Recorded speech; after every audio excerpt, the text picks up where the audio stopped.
בוקר טוב, שמי אפי מתתיהו, והבוקר אני עם רב סרן בדימוס דוקטור עובד דהרי בביתו שבראש העין.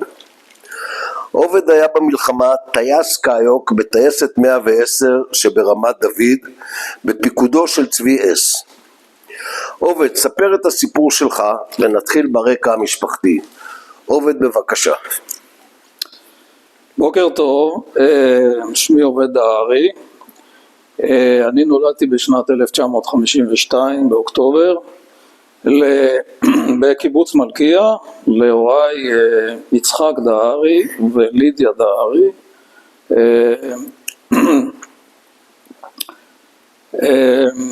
זהו, עכשיו אפשר ללכת אחורה, נכון? אני רוצה שתלך אחורה ותגיד את הרקע המשפחתי, תתחיל מהסבא והסבתא אפילו. בסדר גמור. אז אני אתחיל אולי מההורים של אבא שלי, אוקיי? אבא שלי יצחק דהרי, השם דהרי דרך אגב, ישר אנשים מזהים בארץ, אומרים לי רגע, אתה תימני? מה זה השם הזה? אז באמת השם מגיע מהסבא שלי, הסבא זה האבא של אבא שלי, שהוא הגיע מתימן בשנת 1920 בערך, אוקיי? כאשר עוד לא היה אז לא מרבד קסמים ולא שום דבר. מה שקרה אז, הם דווקא היו בעיירה שהיא לא בצנעא הבירה, אלא זה עיירת שדה. זה במסורת המשפחתית, אני לא יודע אם זה נכון. השמועה הגיעה שמתרחש משהו בארץ ישראל, שיש ציונות ויש עלייה לארץ. הגיעה ליהדות תימן, הם שמעו על זה. ומה שקרה זה שהגיע עוד שמועה לשם, זה שיש בירושלים רופא עיניים מומחה בשם דוקטור טיחו. ואז הדוד של הסבא שלי, שאני לא זוכר את שמו, נדמה לי ששם המשפחה שלו היה סעיד, לא חשוב, הייתה לו בת משפחה שהיה לה בעיות בעיניים, אז הוא החליט יאללה חבר'ה כולם עולים לארץ ישראל, זו ההזדמנות ונטפל לה בעיניים. והסבא שלי שהיה אז בן 16 הצטרף אליהם. מה שאתה אומר בעצם שלא מסיבות ציוניות המשפחה עלתה לארץ. עד כמה שאני יודע לא. זאת אומרת, אתה מספר לנו רק מה שאתה יודע. אני אגיד לך למה כן ציוני, כי הם לא אמרו ניסע ונחזור, הם אמרו נמכור את הכל, נגיע לנמל עדן, אתה מבין? שילוב. כן, והם הגיעו לנמל יפו, וככה סבא שלי דוד הגיע לארץ. מה שמעניין זה שהוא כבר היה נשוי בגיל 16, הוא התחתן עם מקומית בת 12, שאני לא יודע מי זאת, אבל הוא עלה לבד, זה הסיפור. ובארץ הוא הכיר את הסבתא שלי, שתכף עכשיו נעבור אליה, אוקיי? הסבתא שלי היא דווקא ממשפחה צפתית עתיקה, משפחת סימנה, קראו לה שרה, והמסורת המשפחתית היא שמשפחת סימנה מעולם לא עזבה את צפת מאז בית שני. אז אני תמיד אומר שאם יגידו לחזור לאירופה, אני בין הארץ הזאת. תכף נגיע לזה, אני אגיד עוד משהו בנושא הזה. בכל אופן, הסיפור של המשפחה של סבתא שלי, שרה, לבית, כאילו, האמא של יצחק, זה שהיה איזו תקופה של רעב בארץ, אני לא זוכר, בשנות ה-20 או משהו כזה, והם ירדו כל המשפחה לשבור שבר במצרים. כמו בימי התנ"ך. מה?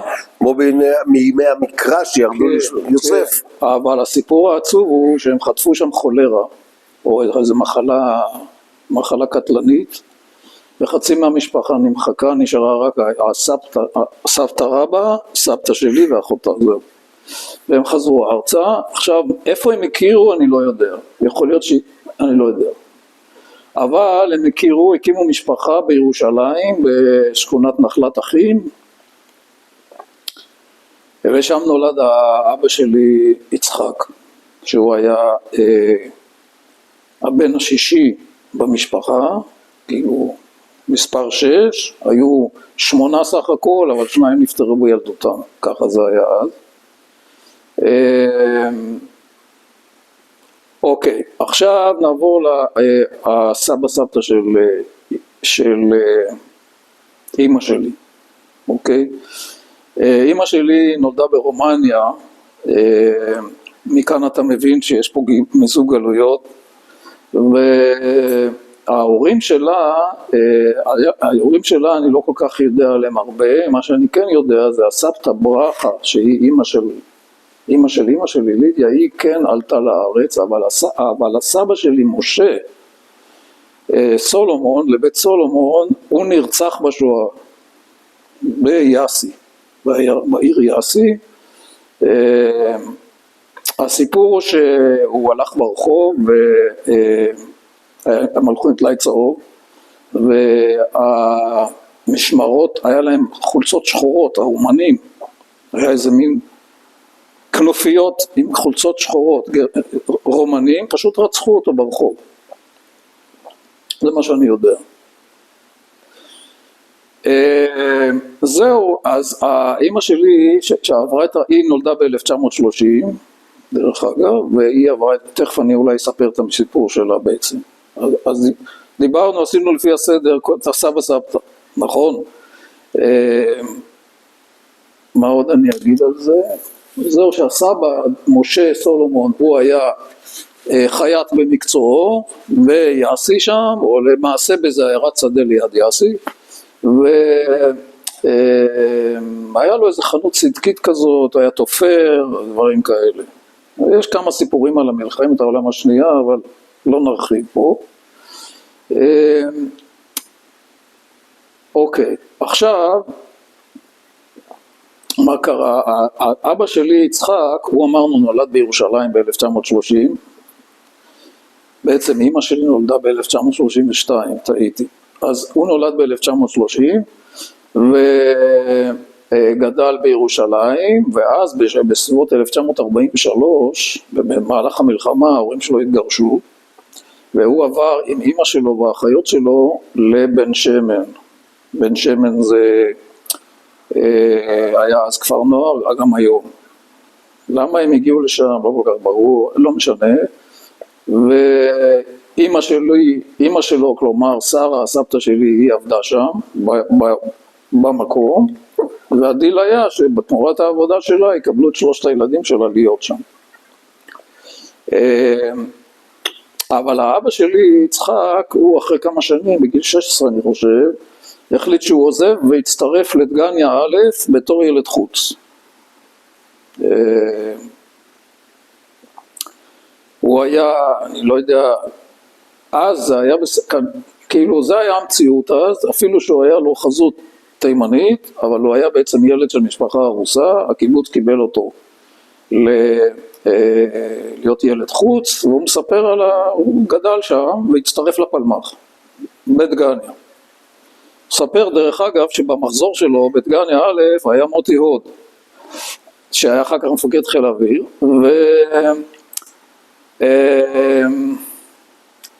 הוא אומר שלא היה כל כך אינטגרציה טובה בין ילדים שרק הגיעו לילדי הקיבוץ שהיו מיוחסים, אבל היה בסדר.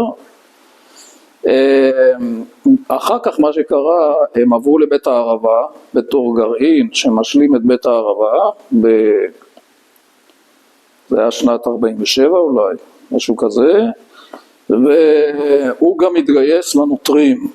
זאת אומרת, במסגרת הבריטים אישרו לאנשי פלמ"ח לשאת נשק רק אם הם מתגייסים בתור נוטר. אז הוא קיבל, יש לו תעודת נוטר, הוא היה יכול לשאת את הרובה, אבל כשפרצה מלחמת השחרור הוא הגיע לחטיבת הנגב, ושם הוא עבר את מלחמת השחרור,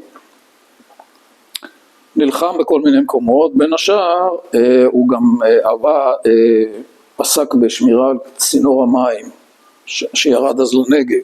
תכף אני אסביר למה אני מספר את זה. אני לא זוכר אם זה היה לפני המלחמה קצת או במהלך המלחמה, היו אירועים סביב צינור המים הזה. היו עושים מערבים כל לילה לשמור על הצינור. עכשיו, אמא שלי, לידיה, שבארץ קראו לה לאה, אבל נשאר בעצם לידיה תמיד.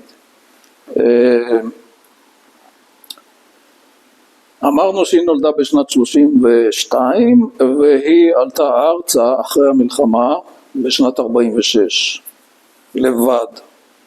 השאירה את כל המשפחה, אמרה אני הולכת לתנועת הנוער גורדוניה, קראו לזה אז, ברומניה, עלו על אוניית מעפילים והגיעו לעתלית, שמו אותם בעתלית, כי הבריטים תפסו אותם, אני לא זוכר איזה אוניית מעפילים זאת הייתה, לא זוכר כרגע,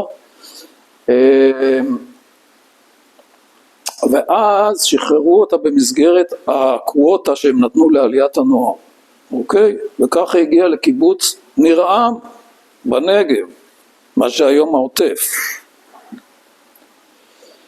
במהלך המלחמה, היא הייתה שם, אני אחר כך חשבתי על זה, תכף תראה מה קרה, בחמש שנים האלה, שמאז שהגיעה לארץ, עד שאני נולדתי, או 6 שנים, היא הגיעה עולה חדשה לבד, לא ידעה עברית, הגיעה לאיזה קיבוץ שאין לה מושג מה זה קיבוץ, ושרדה, לא רק זאת אומרת לבד, היא לא הייתה באיזה מסגרת של תנועת נוער, של איזה, ממש עלתה לבד, אני לא, היא הייתה בלי המשפחה שלה. בלי המשפחה, אבל היו כנראה איזה תנועה. אני לא יודע על מסגרת, אני יודע רק על חברה אחת שלה, שאחר כך היא תצטרף לסיפור הזה, שהחברה הזאת הגיעה לחיפה בכלל. אז שהגיעה לקיבוץ, לדעתי לא הייתה חלק מקבוצה, עד כמה שאני יודע. אבל היא מספרת שבמהלך מלחמת השחרור, התפקיד שלה היה לעלות על מגדל המים ולהיות תצפיתנית. לראות מטוסים מגיעים וזה. יום אחד, אני לא זוכר אם אבא שלי, יכול להיות שהוא היה כבר בתור הפלמ"ח, הם ישבו יכול להיות בניר-עם או בקיבוץ שכן. זאת אומרת, היא כבר ראתה אותו מרחוק. אוקיי? ואז יום אחד הוא חזר ממערב, כשאחד מהחיילים של המערב נפצע, והוא סחב אותו על הגב עד הקיבוץ. וכשהוא הוריד אותו מהגב, אז כל הבגדים שלו היו מכוסים בדם, וככה היא פגשה אותו. זה סיפור משפטי שהיא אמרה, הייתה מזועזעת, הייתה בטוחה שהוא פצוע, ואז מאז כאילו נוצר קשר.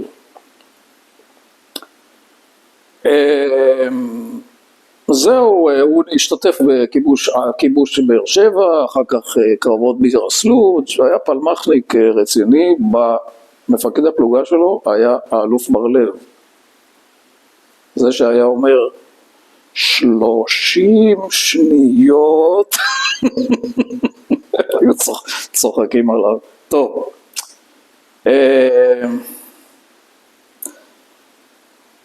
כן, אז אמרנו שהם הכירו שם בגזה, ואחרי המלחמה מה שקרה זה שאימא שלי התגייסה לצבא, לצה"ל, והייתה ביפו באיזושהי משהו, היה לה איזה תפקיד ביפו אני חושב,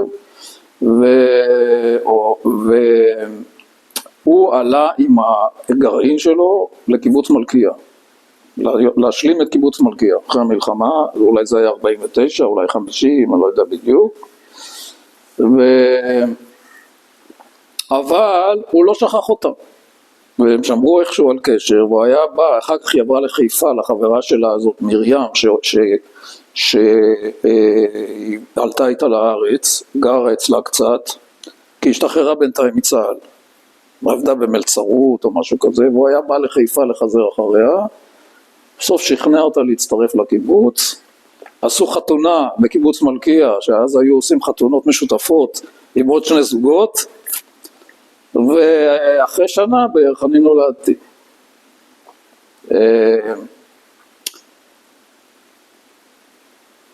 להמשיך את ההורים שלי או עכשיו, כן? אתה תמשיך מה שאתה רוצה. בסדר, אז אמרנו... תזכור שזה מורשת לדורות הבאים. אם דיברנו על ההורים שלי, אני בקצרה אספר מה קרה בהמשך, ואחר כך אני אחזור לילדות שלי. אוקיי, אז...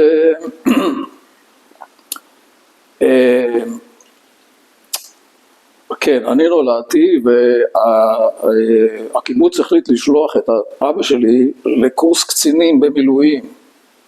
אז הוא עשה קורס קצינים מלא של בה"ד 1 והשלמה חילית לחי"ר במילואים, אוקיי, בשנת 52, 2 או 3, משהו כזה, לא זוכר, ואז הוא נהיה מעז, כאילו מעז זה נקרא מפקד אזורי של מלכיה, אוקיי, ואחר כך הוא גם היה מעז של קיבוץ סער, שנעבור אליו, וגם מעז של לימן, שנגיע להיות לימן. למעשה, הוא היה איש מילואים, קצין מילואים עד גיל 50 בערך, משהו כזה. אמנם מעז, במסגרת ההגנה המרחבית, מה שקראו, אבל כן. אמא שלי, היא הייתה יותר בכיוון של חינוך, והיא עסקה הרבה, הייתה גננת, גם בקיבוץ מלכיה וגם אחר כך בקיבוץ סער. וכשהיינו אחר כך בלימן, אז במושב לימן, שזה ליד ראש הנקרה, היא הייתה, עסקה המון בפעילות ציבורית, כלומר היא הייתה, הקימה את הספרייה במושב, הייתה בוועדת תרבות, זה אמא שלי, זה היה המוטו שלה, והיא גם הייתה מאוד, בגלל שהייתה גם גננת, הייתה לה גישה מצוינת לילדים, אז גם איתנו, שהיא גידלה אותי ואת האחים שלי, וגם את הנכדים שלה, היא הייתה מאוד, ידעה את דרכה אל הילדים. אבא שלי פחות. אוקיי, אז בשנת 56, נדמה לי, היה פילוג הקיבוצים, ואז מלכיה התפרק.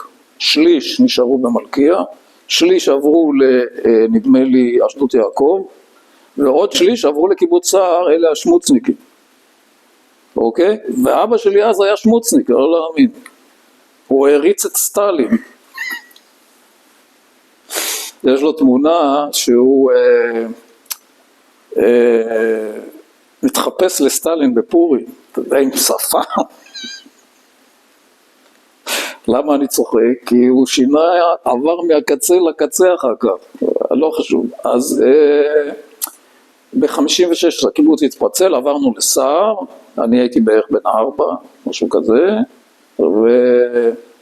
ובשנת 60 הם החליטו שהם עוזבים את הקיבוץ והולכים למושב, שזה לא רחוק, סער ולימן זה ממש קרוב, כמה קילומטר, התקרבנו יותר לראש הנקרה, לימן, מושב לימן, אוקיי, שם אני הייתי מגיל, תכף אני אגיע לילדות שלי, אבל בגדול אבא שלי, המקצוע שלו, היה לו 2 מקצועות, אחד זה בננות, והשני מין שיפוצניק כזה, קבלן בניין, כדי להתפרנס, הוא עושה את זה גם בקיבוץ וגם בלימן אחר כך, בסוף הוא נשאר רק חקלאי. זהו, הוא נפטר בשנת 96, ואמא שלי נפטרה ב-2001. אוקיי, אז עכשיו אנחנו כבר התכנסנו אליי, נכון? אני הולך לפי הסדר? אתה הולך לפי הסדר? איפה עוברת הילדות שלך? אוקיי, אז הילדות שלי כמובן התחילה, אמרנו, בקיבוץ מלכיה, שם הייתי עד גיל 2.5, משהו כזה. הרבה אני לא זוכר משם, יש רק אירוע אחד שידוע, היו 2 אירועים שהגעתי לבית חולים, אחד זה שהיה לי כנראה בקע, שזה, אומרים שזה מרוב הצרחות שצרחתי, והשני זה שיום אחד היה לי איזה בעיה בעיניים, ואבא שלי הזליף לי טיפות, אבל הוא טעה בבקבוק ושם לי יוד במקום הטיפות. אבל העיניים בסדר. זה הסיפור הזה. אחר כך בקיבוץ סער, מה שאני כן זוכר זה שהיינו באמת בבית ילדים, והיינו רואים את ההורים רק אחרי הצהריים. אני לא זוכר שהיה לי איזושהי בעיה בקיבוץ, בעניין הזה. אני כן זוכר שכשהגעתי, הייתי אז בגן, כן? עוד לא הגעתי לגיל 6. אני זוכר הייתי מגיע עם ההורים, יושבים איזה שעתיים, אבא שלי לוקח ספר, מתחיל להקריא לי ספר לילדים, ואני אומר לו, רגע, כאן יש מספר 6, נכון? בעמוד של הספר. זה מה שעניין אותי, המספרים. כבר בגיל הזה.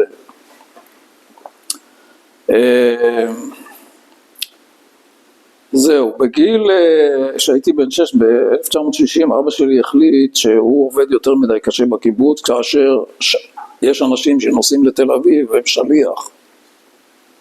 הרי הקיבוצים, איך הם השתלטו על המדינה אז? אוקיי?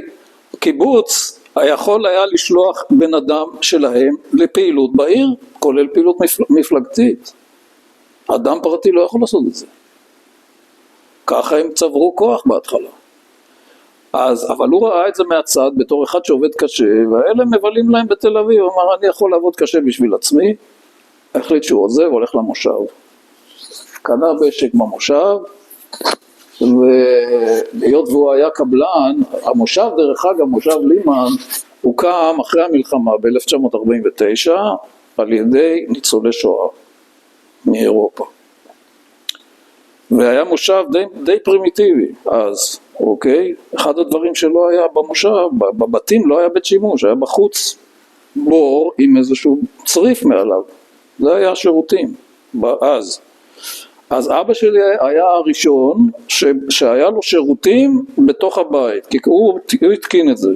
אז קראו לו המיליונר. צריך היה אומץ די גדול כדי לעזוב קיבוץ, שבעצם עוטף אותך, נותן לך מסגרת, נותן לך ביטחון כלכלי, וללכת מושב שאתה צריך להתחיל הכל מאפס. לא רק נכון. אז יש פה שני אלמנטים. אחד, זה שבאמת אני זוכר איך נסענו עם סוס ועגלה מסער ללימן, כשעל העגלה הקטנה הזאת היה כל הרכוש שלנו, שזה היה איזה צרור, משהו כזה. כי הקיבוץ לא נתן לך להוציא כלום. לא רק לא לקחת כסף, גם שום רכוש. אתה עוזב, חולצה. חוץ מזה, אבא שלי סיפר לי ברבות הימים שהוא הלך לאחים שלו ולקח הלוואות. כי היה לו ביטחון שהוא יכול לפרנס את עצמו. והוא אכן תוך מה שמעניין, נדמה לי בשנת 3 שנים לאחר מכן, שנת 63, הוא קנה אוטו. תקשיב, סוסיטה סטיישן, אתה שומע? 63. תוך 3 שנים כבר היה לו מספיק כסף מהבננות וזה, מהעבודה שלו, הוא היה איש חרוץ. קנה אוטו. עכשיו למה אני מזכיר את זה? כי הוא תמיד היה גאה לנסוע ליד הקיבוץ סער בדרך לנהריה, לקחת אותם טרמפ. בתל אביב לא היו כמעט. זה הייתה גאווה שלו, תשמע, כן? תראה, אני אגיד לך משהו. בשנות ה-60 וה-70, החקלאות בארץ, מי שהיה חקלאי, עשו כסף טוב. אוקיי? הם חיו בסדר. למה? כי היה להם קשר עם סוחרים מתל אביב, היה מגיע מסעית, מעמיסים ערימה של בננות, נוסע לשוק. אתה מבין? וזה הלך טוב, עד שהתחילו פה לייבא אז העניינים, החקלאות ירדה גם בגלל עניינים פוליטיים, אבל אז מי שעבד קשה היה בתור חקלאי, המושבניקים ישבו טוב, יחסית, גם הקיבוצים.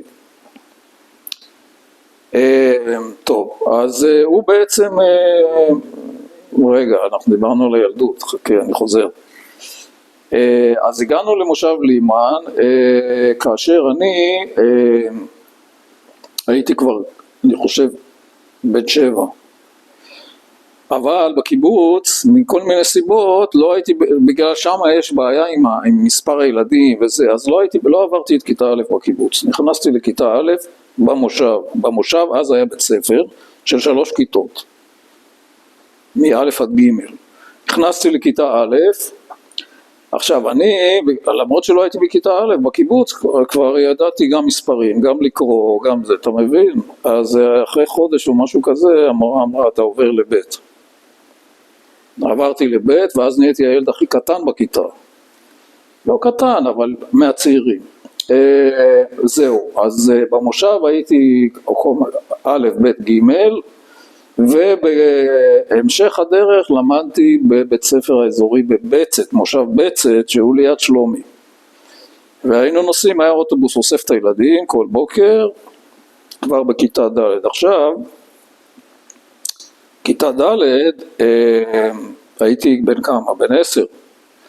הולכים קילומטר מהבית, עד איפה שהאוטובוס אוסף אותך, עם תיק בדרך, כן? אף אחד, אין בעיה, מה, ילד בן 10, אף אחד לא צריך ללוות אותו. לא רק זה, בחורף חצי מהדרך זה בוץ. אז הייתי הולך עם מגפיים, מגיע לכורכר, מוריד את המגפיים, לובש נעלי התעמלות או משהו כזה, ממשיך לזה, וכך גם בחזור. ככה היינו מגיעים לבית ספר בצת, ושם למדתי עד כיתה ח'.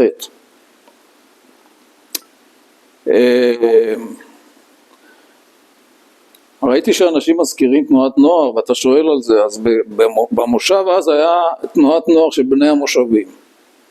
כן, אז התחלנו נדמה לי בכיתה, זה הייתה פעילות די מינורית, זה לא היה משהו רציני. פה ושם היה לנו פעולות. בחופשים היינו הולכים לקייטנות, זה גם אני זוכר, קייטנה, כן, קייטנה באיזושהי חורשת אקליפטוסים כזאת, באיזה מקום, לא חשוב. היה בזמנו דבר שנקרא בין המושבים והקיבוצים, הייתה לכם אינטראקציה עם הקיבוצים? לא? מה שמעניין, המועצה האזורית אז נקראה סולם צור. בסולם צור היו 8 קיבוצים, אם אני לא טועה, ו2 מושבים, לימן ובצת. אוקיי? אז הקיבוצים היו רוב, והם קבעו כל דבר. בין השאר הם קבעו שהילדים לא ילמדו יחד. אנחנו יודעים לחנך את שלנו, אז מה עשו? בבצת עשו בית ספר לילדי מושבים, גם סולם צור וגם מרום הגליל. אז הגיעו אנשים ממושבים במרום הגליל, שזה יערה, שומרה, אני זוכר עבדון, אוקיי? כל מיני מושבים, היינו רק מושבים. ככה זה היה אז, לא היה עירוב. איפה נתקלנו בהם, אתה יודע, זה מעניין. אבא שלי, במיוחד הוא, וגם אמא שלי, הם אהבו לטייל בארץ, להראות לנו את הארץ, אז בלך הם עשו את זה, הם הצטרפו לחוג טיולים של המועצה, ושם היינו פוגשים את הקיבוצניקים בטיולים האלה. אתה מבין? זה היה האינטראקציה. הם היו מתנשאים עליכם? מאוד, בוודאי. אני יודע, אותי זה לא הטריד. אבל אבא שלי היה מאוד רגיש. אתה מבין? הוא עוד הגיע מקיבוץ. כן, הוא היה מאוד רגיש לזה, והוא תמיד היה צוחק עליהם, שבטיולים, אמא שלי הייתה אורזת איזה צ'ימידן או משהו כזה, הם היו מגיעים ארגזים מלאים כל טוב, הזדמנות לאכול, הוא היה צוחק עליהם. מה, אתם מורעבים? מה? טוב, זה נותן לך קצת מהאווירה, אז אני לא יודע כמה זה חשוב לסיפור שלנו. הכל חשוב. הכל חשוב. עובד, הכל חשוב, זה מורשת. אוקיי, אז לקראת סוף כיתה ח', או במהלך כיתה ח', חשבנו מה ההמשך, איפה הולך לי, מה האפשרויות. אז היה כידוע, עושים סקר בכיתה ח' ואחר כך עוברים לתיכון. לא היה חטיבת ביניים עדיין, חוץ ממקום אחד שבסוף הגעתי אליו, תכף תשמע. אז מה עושים לתיכון? אז יש היום 3 אפשרויות. אפשרות אחת זה מה שכולם עושים, זה הולכים ממועצה האזורית סולם צור, הולכים לבית ספר האזורי בגליל מערבי. שאז לא היו עושים בגרות שם, לא בגרות מלאה. היום זה מכללת הגליל המערבי, זה ליד עכו. אפשרות שנייה, פרוטקציה, להיכנס לבית ספר ויצמן בנהריה, שנחשב בית ספר טוב. כן? עם בגרות והכל. אבל לא היה לנו פרוטקציה, כי הם נתנו לאנשים להיכנס רק מי שגר בנהריה, או שיש לו רכוש בנהריה. כי אני יודע שאחד מהחבר'ה שלנו במושב, ההורים שלו היה להם בית בנהריה או דירה או משהו כזה, בזכות זה הוא נכנס לבית ספר.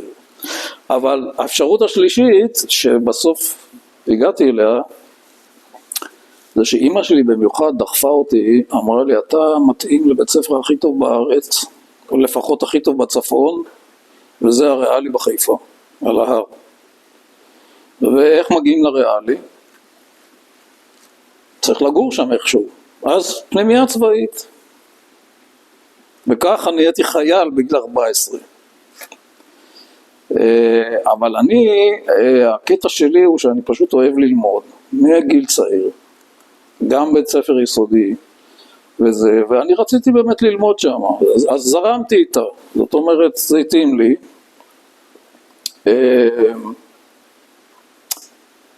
מה שכן, לעזוב את הבית בגיל 14, זה תרגיל. אבל תנאי פנימייה זה שינוי אורח חיים. נכון. אני היום מבין שהיה אז בארץ את הסיפור של האינטגרציה, ולחצו על בתי ספר כמו הריאלי לקבל גם תלמידים אחרים, אז הפנימייה בשבילם זה היה חלק מזה. למרות שהפנימייה הוא כבר ב-53, אוקיי, אנחנו היינו מחזור ט"ז בפנימייה, לא עלה אותך בכל מיני פרטים איך הגעתי לשם וזה, אבל נכנסתי לפנימייה והיה אז גם קטע של מעבר מכיתה ח' לכיתה ט' בריאלי, אוקיי? מח' לט' בריאלי, אבל ט' בריאלי הייתה בעצם השנה השלישית של חטיבת הביניים שלהם, היה להם חטיבת ביניים, הם היו לומדים, זה היה בית ספר מכיתה א' עד י' ב', אז יש לך מא' עד ו' זה בית ספר זה, אחר כך ז' עד ט', אוקיי? ואחר כך התיכון. אז אם אתה נכנס לט' ואתה בא מבית ספר שלא היה בו חטיבת ביניים, אתה בפיגור, לא רק שזה בית ספר טוב, אתה מבין, צריך לסגור פער גדול. אז עשו לנו בקיץ חודש מרוכז של לימודים, שנוכל להיכנס לכיתה ט' בבית ספר הריאלי. בשבילי זה לא קשה, בוא נגיד ככה. אבל זה בעצם פעם ראשונה שאתה נפגש בעירונים. הייתם בקיבוץ, כן. הייתם במושב, נכון. ופתאום בגיל 13-14 אתה בפנימייה עם עירונים. כן, הקטע הוא לא כל כך העירונים, דווקא מה שמעניין בפנימיה זה שזה אנשים מכל הארץ, אז פתאום אני נפגש עם כל מיני אנשים מכל הארץ, אם כי אנשים ברמה טובה, אבל בכל אופן, תראה, אם אתה שואל אותי, כשאני מדבר על הפנימיה, אני תמיד אומר, לדעתי, פנימיה זה טוב לגברים, אני לא יודע אם נשים, זה טוב לנוער, לבנים, אוקיי? למה זה טוב? זה לא בהכרח צבאית, פנימיה כלשהי. א', אתה מקבל חברים לכל החיים. ב', אתה לומד להתמודד עם קשיים, לבד, וזה לא פשוט. זה מחזק אותך, אוקיי? וג', יש לך המון, אתה יודע, בגיל צעיר, אתה מלא מרץ, ובפנימיה יש לך יותר אפשרויות, מאשר בבית שאומרים אותך, יש אנשים שיושבים כל היום על המחשב. אז זאת דעתי. אז זה באמת מה שקרה, שהפנימיה הזאת נתנה לי כוחות שהחזיקו אותי אחר כך כל החיים. אני מדבר... אוקיי, במילים אחרות, מה שאתה רוצה להגיד שהפנימיה עיצבה אותך. לגמרי. לא רק הפנימיה, גם הריאלי. גם הריאלי הוא בעצם מין, אולי אז זה היה בית ספר מאוד עם משמעת חזקה, תלבושת אחידה, ציונות, אוקיי? וגם הכניסו בו המון אומני, דברים אומניים, כל מיני, אתה יודע, דיברו איתנו הרבה מאוד על... איך זה נקרא, מדעי המדינה, איך קוראים לזה, אזרחות, אוקיי? נטעו בנו ציונות שורשית, וגם, היות ואהבתי ללמוד, לי זה לא הייתה בעיה, כי הייתי עסוק בלימודים וזה, אבל גם מי שלא כל כך אהב ללמוד, בכל אופן דחפו אותו, הרימו אותו למעלה, בריאלי. באיזה מגמה למדת? ריאלית.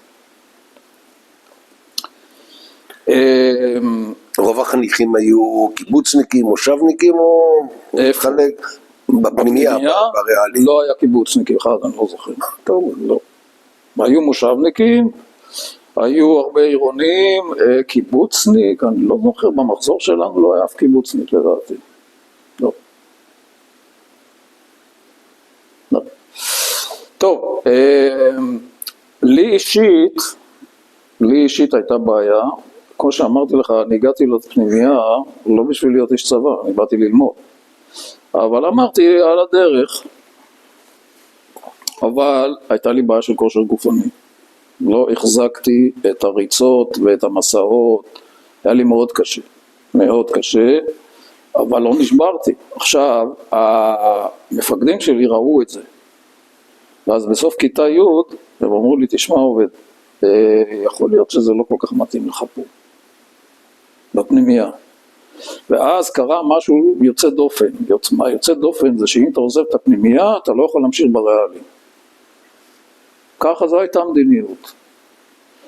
ובדיעבד אני יודע שאמא שלי הלכה לדבר עם המנהל ועשתה איתו דיל שאני אמשיך בריאלי בתור אזרח. וזה מה שקרה. עכשיו הגעתי לכיתה י', איפה גרים? אז גרתי אצל אותה מרים, חברה שלה, היא גרה אז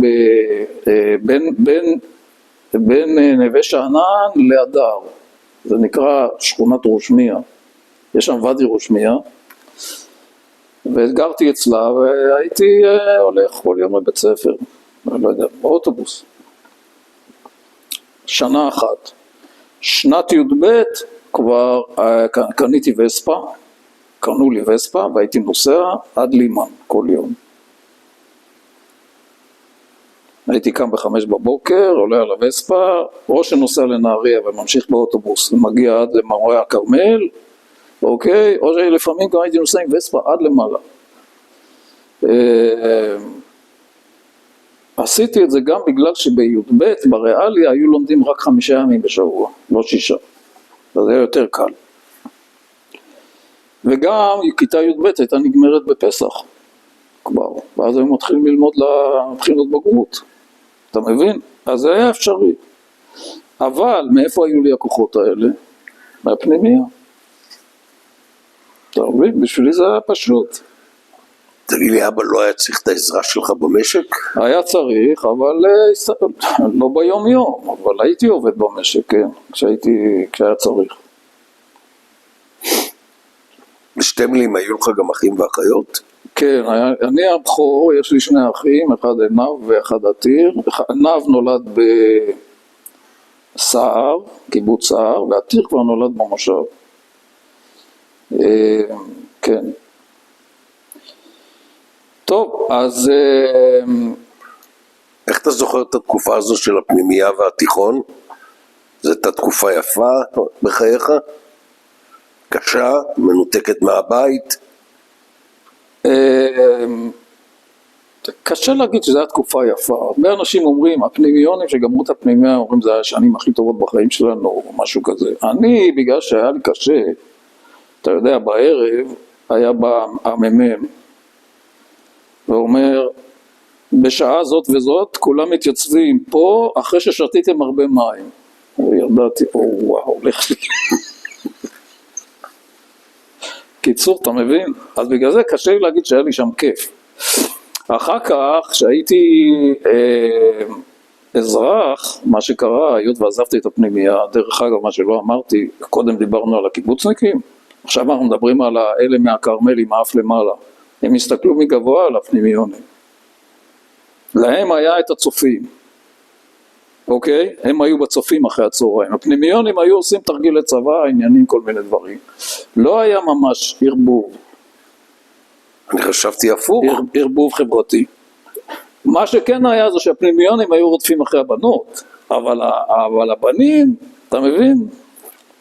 עכשיו, כשאני עזבתי את הפנימייה, אמנם המשכתי בריאלי, אבל פתאום הייתי מחוץ למים, לא חלק מהפנימיונים, אבל גם לא התחברתי לאנשי הכרמל, אתה מבין? אבל תראה, אני אגיד לך את האמת, אני חושב שאני טיפוס שהדברים האלה פחות חשובים לי. אני עסוק בראש שלי, בעניינים שלי, אני אוהב חברים והכל, אבל זה לא מרכז החיים שלי, אוקיי? אז מה שעשיתי בשנה הזאת, דרך אגב, היה לי חבר אחד טוב שגר בנווה שאנן, איתו אני בקשר עד היום, ועשיתי עוד משהו מעניין, מצאתי שבוואדי רושמיה למטה, יש שם מטווח של הגדנ"ע, שבו מתאמנים בקליעה למטרה, אבל עם רובי אנשוץ מקצועיים. אתה יודע מה זה אנשוץ? זה עם כוונת עגולה כזאת. וזה תפס אותי, הייתי הולך לשם, רק מחכה סוף סוף שפעמיים בשבוע נדמה לי, או 3, זה מה שעשיתי, ויש לי היום גביע, הייתי אלוף הארץ באחת האליפויות, לא הארץ, סליחה, אליפות, אלוף הצפון, באיזה אחת האליפויות, בקליעה למטרה. אני רוצה לחזור רגע לנקודה. שמע, אנחנו... אתה מושבניק, שהולך לפנימייה, לא דבר כל כך מקובל, כן, ומהפנימייה עוזב את הפנימייה ונשאר בריאלי, כשאתה לא גר בבית בעצם, נכון. אלא... לא הייתי אומר שזה מסלול... זה לא רגיל לגמרי, אני מסכים איתך. חכה, יש עוד הרבה דברים בוא נמשיך. לא רגילים. בוא נמשיך. אני אספר עוד אנקדוטה מעניינת, שאני אחרי שעזבתי את הפנימיה, אז הייתי בפעילות בגדנה, כי כל המחזור היה חייב לעבור גדנה גם בריאלי אז. וחוץ מזה, הריאלי היה משתתף כל שנה באליפות הארץ בספורט. אוקיי, אליפות הארץ. הריאלי תמיד היה לוקח מקום ראשון, שני או משהו כזה. היה לנו יריבות ענקית עם תיכון עירוני א' נדמה לי, וגימנסיה הרצליה. אוקיי, שהיו גם... אבל הריאלי, למה הוא היה כל כך חזק בספורט? א', זה היה שם כנראה חשוב, וב', זה מחזורים ענקיים, אנחנו היינו 300 ילדים במחזור.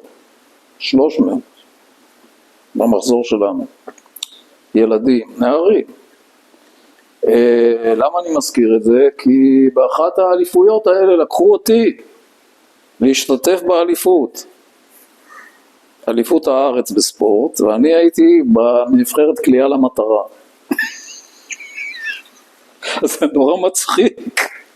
שאני, אתה מבין, אני בחיים לא רצתי יותר מקילומטר. אתה מבין? אני לא שם, זה לא הקטע שלי, אבל הייתי בנבחרת הספורט של בית ספר, זכינו מקום שני בארץ, אני תרמתי את חלקי מקום שלישי קליעה למטרה, ברובה, אז ירינו ברובה צ'כי, באליפות הזאת.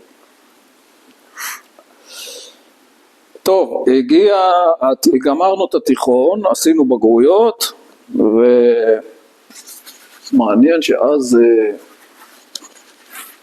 לא היית יודע מה הציונים בבגרות עד איזה חודש, חודשיים אחרי זה, והתעודה מגיעה חצי שנה אחרי זה. אז הגיע הציונים, בסדר, ואז אחרי עוד כמה חודשים אני מקבל מכתב ממשרד החינוך, שאומר, עובד דהרי, תשמע, אנחנו מעלים לך את הציון במתמטיקה ובספרות, מ8 ל9. מתמטיקה 5 יחידות. למה? כי הם עשו שקלול על כל הארץ, אתה מבין? הם היו עושים שקלולים לפי וידאו. עד כמה המבחן היה קשה או משהו כזה. זהו, אז גמרתי את הבגרות, הכל, וניסיתי גם להתקבל לעתודה אקדמית, רציתי ללמוד בטכניון, אבל לא קיבלו אותי. כי אז לא הייתי מספיק טוב לזה, היו מקבלים איזה 10 מכל הארץ, משהו כזה, בטכניון. החבר שלי, זה שהיה איתי, קוראים לו קוטי, והוא דווקא התקבל. הוא היה הרבה יותר חזק ממני בדברים האלה. טוב, אז הגיע זמן הגיוס, ואז אני עוד לפני הגיוס קיבלתי מעטפות להזמנה לקורס טייס, ועשיתי מבדקים.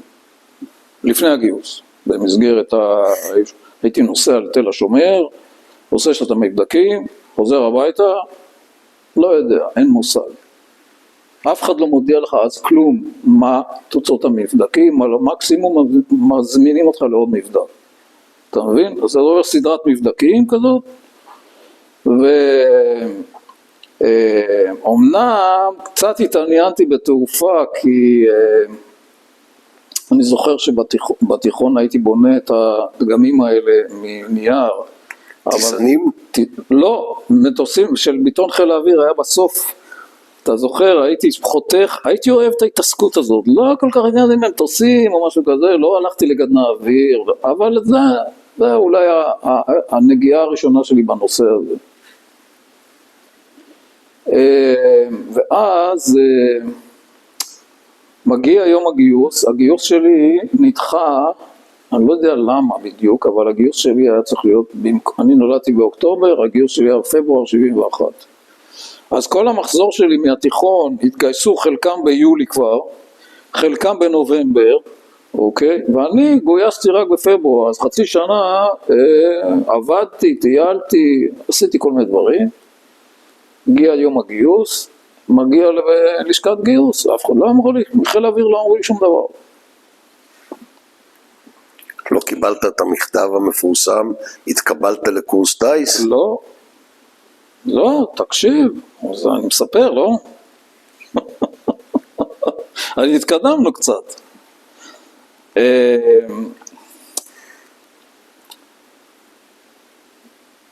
אני בא ללשכת גיוס, הייתי שם איזה שבוע, אני חושב, ובין השאר רצו לגייס אותי לחיל הים, אמרתי להם, לצוללות. אז הם אומרים לי, אתה שמע, כל הנתונים שלך מתאימים, אז בוא תעבור את המבחנים האלה. אמרתי, אין לך ברירה, אתה צריך לעשות את המבחנים. עכשיו, מה שהיה מצחיק, זה שהמבחנים של חיל הים זה כמו המבחנים של חיל האוויר, ממש דומה. אתה מבין? אני חושב שזה היה מבחנים לקורס, אולי לקורס חובלים, לא זוכר. אז אמרתי להם, תשמעו, אני ממש לא רציתי את זה. אז אמרתי להם, לא היה לי ברירה, הייתי עושה זה מבחנים, נורא הצחיק אותי שאני כבר מכיר את כל המבחנים האלה בחיל האוויר. אבל בסוף אמרתי להם, תראו, זה דווקא סתם, זרקתי להם ככה, אני לא מצליח להסתדר בתוך קופסה כזאת עם עוד אנשים, זה לא ילך. זה הפיל אותי. ואז אמרתי לקצין המיון, תשמע, אני לא מתנדב לשום דבר חוץ מחיל האוויר. כי ידעתי מהפנימיה מה עושים בצנחנים. זהו, זו תקופה שהסיירות היו חרו וגוס, שקט צנחנים. וראו אותי שם, פנו אליי כולם, באו אליי וזה אמרם, חבר'ה, אני על הגבעות לא רץ. לא היה לך כושר גופני טוב באותה תקופה? היה כבר יותר טוב, אבל לא אהבתי את זה גם. אתה מבין? אמרתי להם, אני לא הולך לכיוון הזה. או תותחנים או שריון, תחליטו אתם, מה שאתם רוצים. טוב, מצאתי את עצמי על מסעית שנוסעת לבסיס הטירונים של התותחנים, שהיה אז בשומרון. שם עשיתי טירונות, ואחרי זה, באמצע הטירונות, פתאום אני מקבל, קוראים לי, אומרים לי, מחר אתה עולה על מדי א', נוסע עוד פעם לירפה. ירפה זה היחידת הרפואית של חיל האוויר. דרך אגב, כשאתה נכנס לתותחנים, אומרים לך, מה? על אלונקה. נכון, זה מה שרציתי להגיד. אבל הם לא הביאו בחשבון שחיל האוויר, אז לפחות היה, איך אומרים, אוברייד על הכל, אז הלכתי עוד פעם למבדקים וראיתי שהוא קצת מקשיב לי ללב יותר מרגיל, אז הבנתי שיש איזה עניין עם הלב, אבל לא ידעתי כלום, לא אמרו לי שום דבר. אמרו לי, אוקיי, תחזור לטירונות שלך. טוב, נגמרה הטירונות, עברנו לבד בצריפין, איך זה נקרא, בעד 10 נדמה לי, שם למדנו על התותח המתנייע, הוביצר 155, שבנו על טובה של שרמן, וזה היה הקורס שעשינו, מפקדי תומט קראו לזה. זאת אומרת, לא ברור לי אם אחרי הקורס אתה באמת נהיה מפקד, אבל זה היה הקורס, להיות מפקד של תומט כזה. עוד מילה על התותחנים, ששם באמת פגשתי את עם ישראל, במיוחד בטירונות. וואי, זה היה, לא אומר שזה היה שוק, אבל זה היה בשבילי מאוד מעניין. לפגוש אנשים, כי עד אז גרתי על הכרמל, אתה יודע, לא אומר היי סוסייטי, אבל אתה יודע, מקום רציני, לא משכונות עוני ודברים כאלה, ופתאום בתותחנים, אתה באוהל עם כל מיני אנשים מכל הארץ. אל תשכח גם שאתה מחזור פברואר, כן. והמחזורים הטובים זה אוגוסט ונובמבר. בני הקיבוצים, המושבים, אתה התגלגלת למחזור פברואר, נכון. שלא לדבר על מחזור מאי, אז תבין למה אני מתכוון. כן, אני לא יודע, התגייסנו בפברואר, לא יודע למה. מי שהיה, חיל אוויר היה בנוי, לא זוכר, לא חשוב. אני אומר שבתותחנים מה שהיה מקובל אז, זה שמתוך 10 באוהל, אוקיי, יש 2 שמיועדים להתקדם הלאה, להיות קצינים. אוקיי, והאנשים האלה היו לוקחים דווקא עם בגרות מלאה, וכל השאר קראנו לזה גיזרים. אתה היית תותחן? שריונר. אבל מכיר את התותחנים, זו המילה, הגיזרים זה הפועלים השחורים. כן, לי זה פשוט מעניין, זה מה שאני אומר, אני לא הסתכלתי עליהם מלמעלה אף פעם, אני לא כזה, אוקיי? אני מתחבר עם כולם, אם יותר לי להעיד על עצמי. בכל אופן, אחד הדברים שאני זוכר עוד מהטירונות הזאת, זה שהייתה צעדת 3 הימים, אוקיי, קראו לזה 3 הימים, אז נכון, 4 הימים שבצד שלנו היה 3 ימים, כבר זה ירד ל3 ימים, ואנחנו התאמנו, צה"ל להשתתף בזה, צה"ל להשתתף, היו צועדים בשלשות, הצבא והאזרחים מסביב, אני יודע מה, אז התאמנו הרבה זמן לצעדה הזאת, אולי כמה שבועות, היינו הולכים בסך וזה, והתפקיד שלי, מה שאני עשיתי, ראיתי שהכי טוב זה אם שרים בדרך זה הרבה יותר קל. אז ישבתי בבית עם ההורים, הכנו רשימת שירי לכת כזאת, ככה, שמתי את זה על זה שהולך לפניי, וכל פעם הייתי מתחיל שיר, תבין?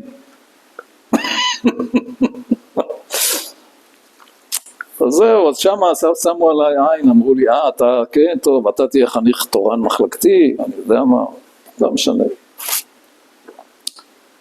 טוב,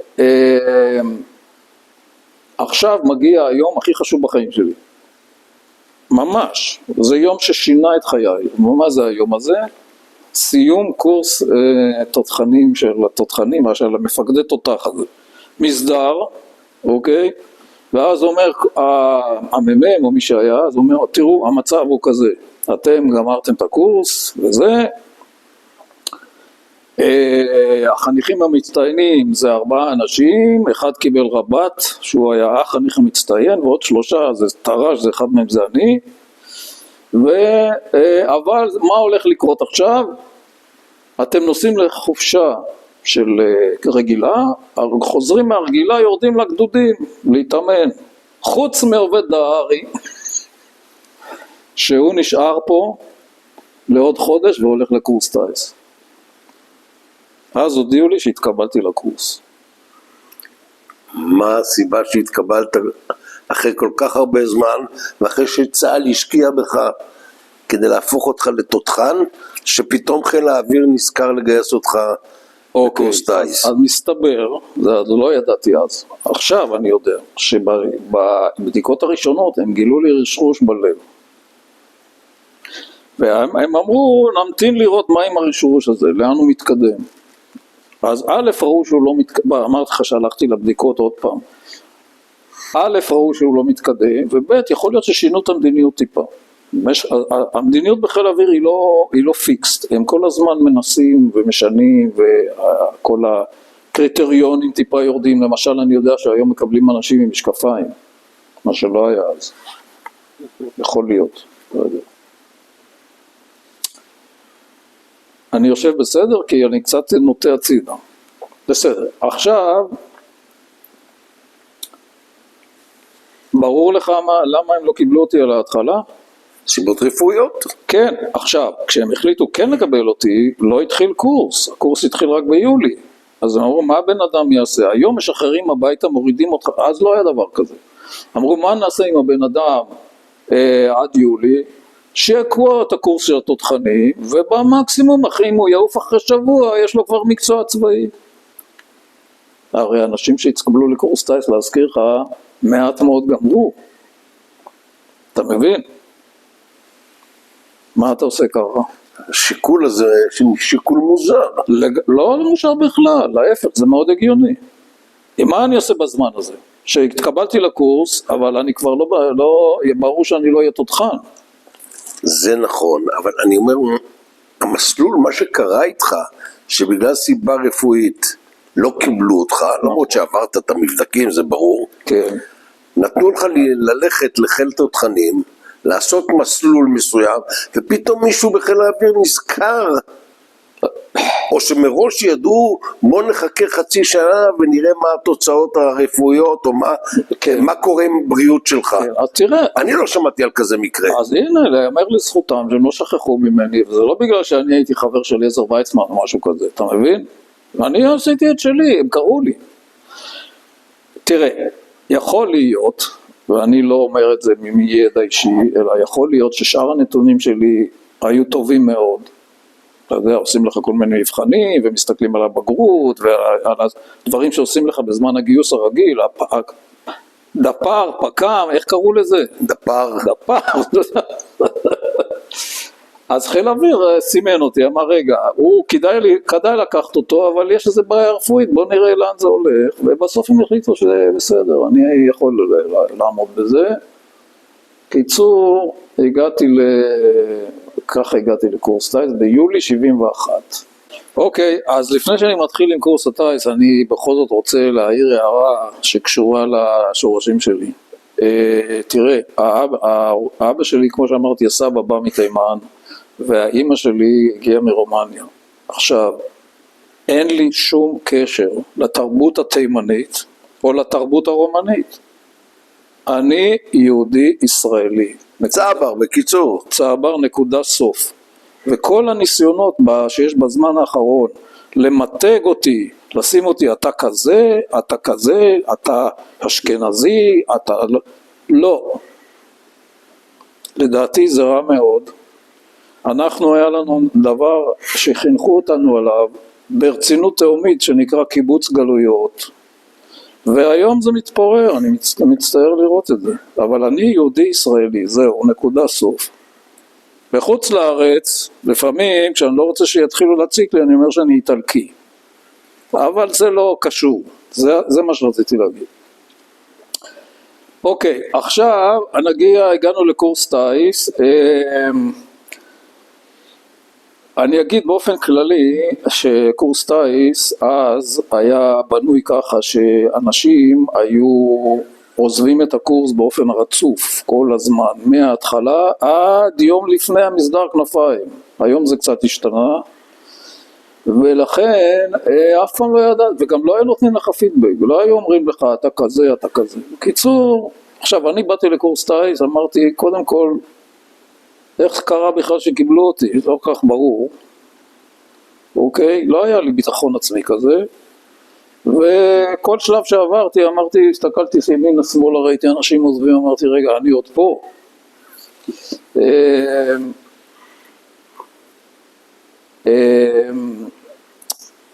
עכשיו, היה לי רק אירוע אחד, שבו היו עושים, כבר בהתחלה היו עושים טיסות מיון על פייפר. אוקיי? זו הייתה תקופה של 3 שבועות, הכי קשה ולחוצה בחיים שלי, אי פעם. ככה אני זוכר את זה. איך קראו לזה נדמה לי? צ'ק 10? כן. איך עושים צ'ק 10? שבוע של לימודים, אתה לא יודע כלום לפני זה. שמלמדים אותך את כל התעופה על רגל אחת בשבוע. איך להפעיל את המטוס, איך להסתדר בזה, איך מראים, איך מוצאים את האזורים, נוהלי קשר, הכל בשבוע. אוקיי? דוחפים לך את זה ככה. ואחרי זה שבוע של טיסות של מיון, אתה יודע זה מיון. כל טיסה, אתה מקבל ציון, אתה לא יודע מהו, ובסוף חצי מהאנשים הולכים. דווקא באמצע טיסות מיון היה יום הורים, ההורים שלי הגיעו מלימן לחצרים, ונפגשנו מחוץ לבסיס, ואמא שלי זוכרת את זה, היא אומרת, אתה היית לחוץ המחץ, אי אפשר היה לדבר איתך. טוב. עם איזה מחזור בעצם היית, עם איזה מחזור גיוס היית בקורס טייס? הלוא אתה מחזור נכון. פברואר 71 התגייסת. יולי 71 זה אנשים שגמרו את תיכון ב-71. כלומר אתה עם מחזור של יולי 71 נכון. שהתגייס לקורס טייס. נכון, נכון מאוד. אנחנו גמרנו את הקורס במרץ 73, כי זה היה אז פחות משנתיים. אז אני עושה את הטיסה האחרונה, טיסה מספר 10, אני מספר עליה כי זה מה שאני זוכר, אתה יודע, חזק, זה שנתנו לי, מי שבחן אותי היה מפקד הטייסת של הפייפרים האלה. זוכר מי זה היה? אשר סניר, זיכרונו לברכה. אחר כך הוא התקדם, היה מפקד הבסיס, אז הוא היה מפקד טייסת, רב סרן, בן אדם כזה רזה, עם עיניים כחולות, חודרות כאלה, איש מיוחד. טוב, אנחנו עושים את הטיסה, יורדים, ואנחנו הולכים מהמטוס, ככה הולכים לכיוון הטייסת. הוא לא אומר שום דבר, אני מסתכל עליו, מחייך. אשר שניר מחייך, זה יוצא דופן. אני אומר לו, המפקד, למה אתה מחייך? הוא אומר, אתה תגיע רחוק.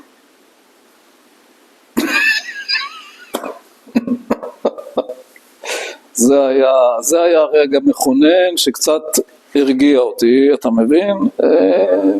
גם כן, אז עדיין לא שום גרנטי. זהו, המשכנו את הקורס, אני זוכר שאני עשיתי סולו ראשון, זה סולו אתה לא שוכח, זה היה באל-עריש, היינו אז טסים באל-עריש, אל-עריש היה עוד בידינו, היה שם שדה עם מסלול אחד, שם היו מתאמנים כי החצרים עמוס מדי, אז היו הולכים ומשתמשים בחצרים באל-עריש לטיסות של בית ספר לטיסה, ושם עשיתי את הסולו הראשון. אתה יודע שאתה גומר סולו, אז כל מי שכבר עשה סולו רשאי לתת לך בעיטה בתחת. חוץ מזה ששופכים עליך מים, או נוזלים אחרים גם, רק מי שעשה סולו יש לו זכות לתת לך בעיטה בתחת. עכשיו, היות ואני עשיתי סולו ראשון בקורס, אז קיבלתי רק מהמדריכים שלי. זהו. זהו, מה אני אספר לך על קורס טייס? אחרי זה אני עשיתי את כל הקורס אחר כך על צוקית קראו לזה, אז זה היה פוגה מגיסטר, אחר כך קראו לזה צוקית כי קצת שיפרו אותה, עשינו את זה על פוגה, כולל עד סוף הקורס. בשלב האחרון במתקדם כבר פיצלו אותנו, חצי טסו על סקייוק במתקדם, סקייוק דו מושבי, וחצי המשיכו על הצוקית. אני הייתי עם אלה שהמשיכו על הצוקית עד הסוף המתקדם, ובסוף המתקדם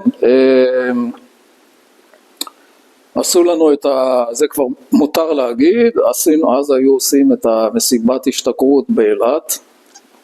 למה אני מספר את זה? קודם כל, הפעם ראשונה שהשתכרתי בחיים שלי, והאחרונה. ודבר שני, זה שבסוף ההשתכרות, הודיעו לי אחר כבוד שאני החניך המצטיין של הקורס. זה היה גם כן בשבילי הפתעה ענקית. היה איזה הבדל בין אלה שעשו את המתקדם על הסקייוק ואלה שעשו על צוקית? הייתה איזו הפרדה מסיבה מסוימת או שרירותית? לא שידוע לי, די שרירותי, וגם החניך מצטיין של הקרב הוא היה משותף, כאילו לא לקחו אחד מכאן ואחד מכאן, אמרו נבחר או אחד בקרב, אחד עוד חניך מצטיין של הליקופטרים, שם זה נפרד, והיה גם מגמת נווטים.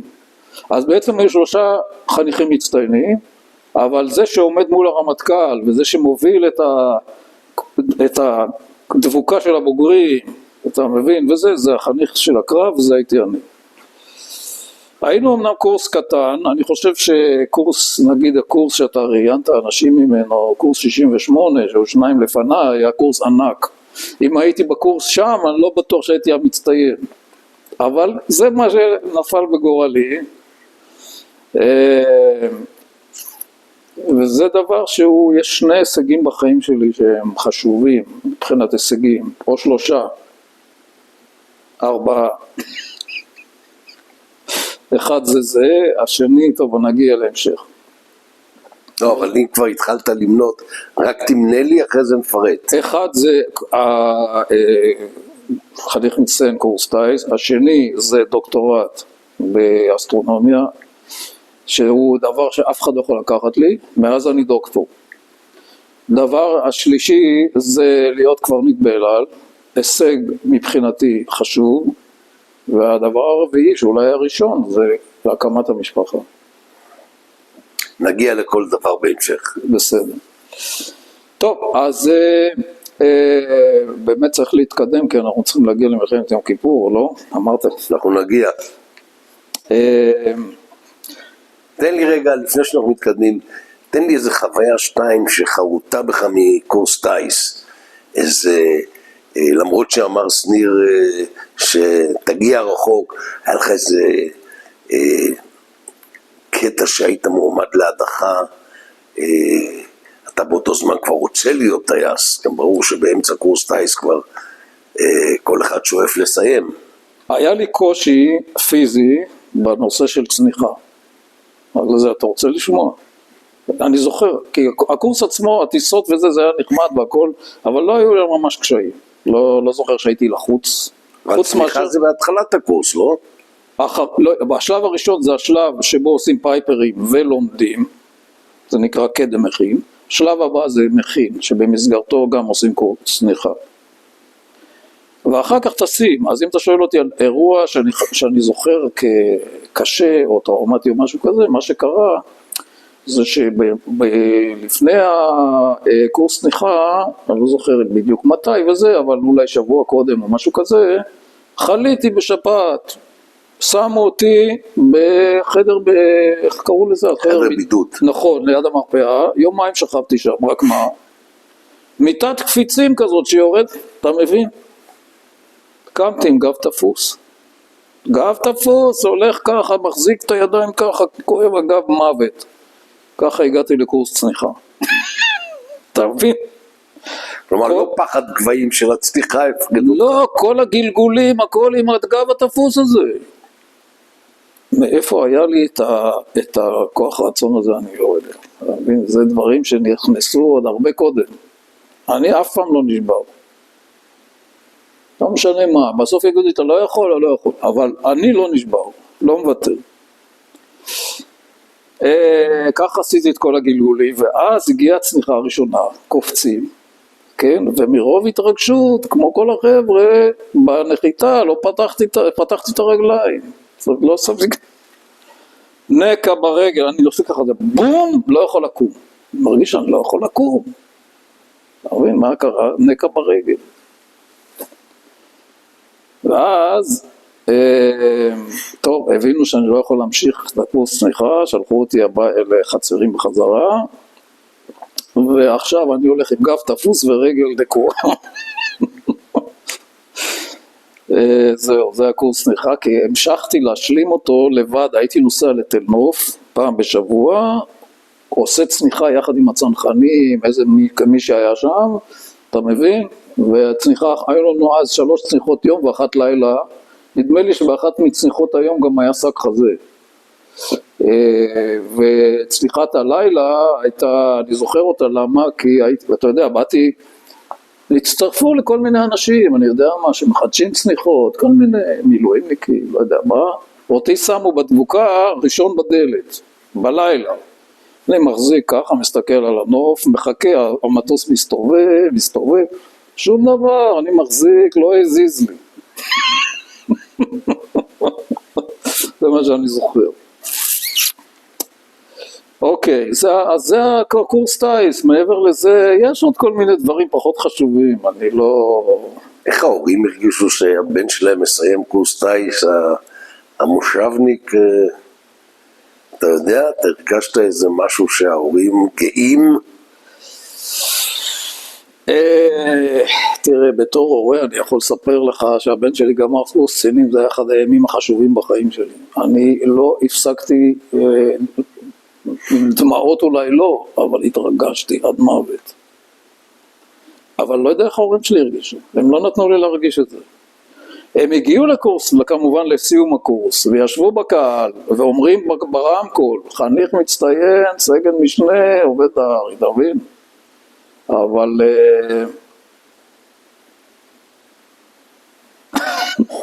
אולי לא הפתעתי אותם, אני לא... אותי אני מאוד הפתעתי.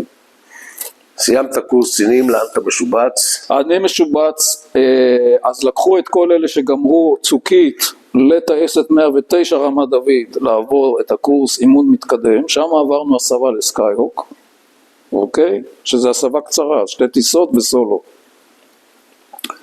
וכי הסקייוק היה לו דו-מושבי, להבדיל אולי שמעתי סיפורים מהאורגן, ששם ישר אתה... אז היה לו דו-מושבי, היה גם במתקדם כמובן, אז גם בטייסת 109 היו כמה דו-מושבים כאלה, עשינו הסבה והתחלנו להתאמן קורס אימון מבצעי קוראים לזה, שזה נמשך עד יולי 73, אוקיי, וביולי 73 עוד פעם פיצלו אותנו ואני עברתי לטייסת 110, גם כן רמת דוד. ושם התחלתי להתאמן כמובן על סקאיוק, מה שקראו אז תקופה ראשונה קוראים לזה, ובחיל האוויר מה שהיה מקובל אז זה שבסוף תקופה שנייה, זאת אומרת שנה אחרי גמר הקורס, אתה נהיה מבצעי, אפשר לשלוח אותך לגיחות מבצעיות. גם כן לא מוביל, לא כלום, אבל עדיין אתה מבין. אבל גם תקופה ראשונה במיוחד וגם תקופה שנייה, עדיין אתה לא מבצעי.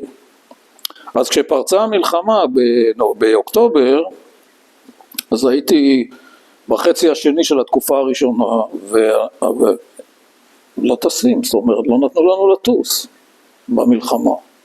גם הקורס שלפניי, שהם היו תקופה שנייה, גם הם לא טסו אלא רק בסוף, שזה היו טיסות, אם אתה זוכר את הארמיה השלישית, תקפו אותם בלי שהיו כבר סוללות טילים וזה, שם נתנו להם לטוס, אבל לנו לא. אז עכשיו אנחנו מגיעים למלחמה, אני כאמור טייס צעיר בטייסת, אמנם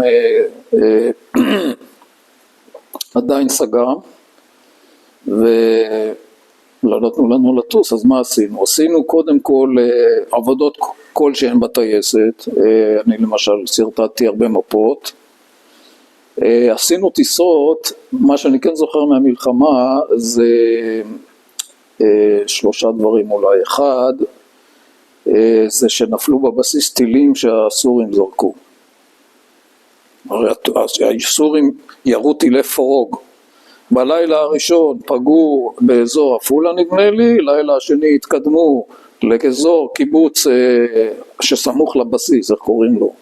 רמת דוד, נדמה לי, ובלילה השלישי פגעו בבסיס, כי נתנו להם אססינג. אתה יודע מה זה אססינג?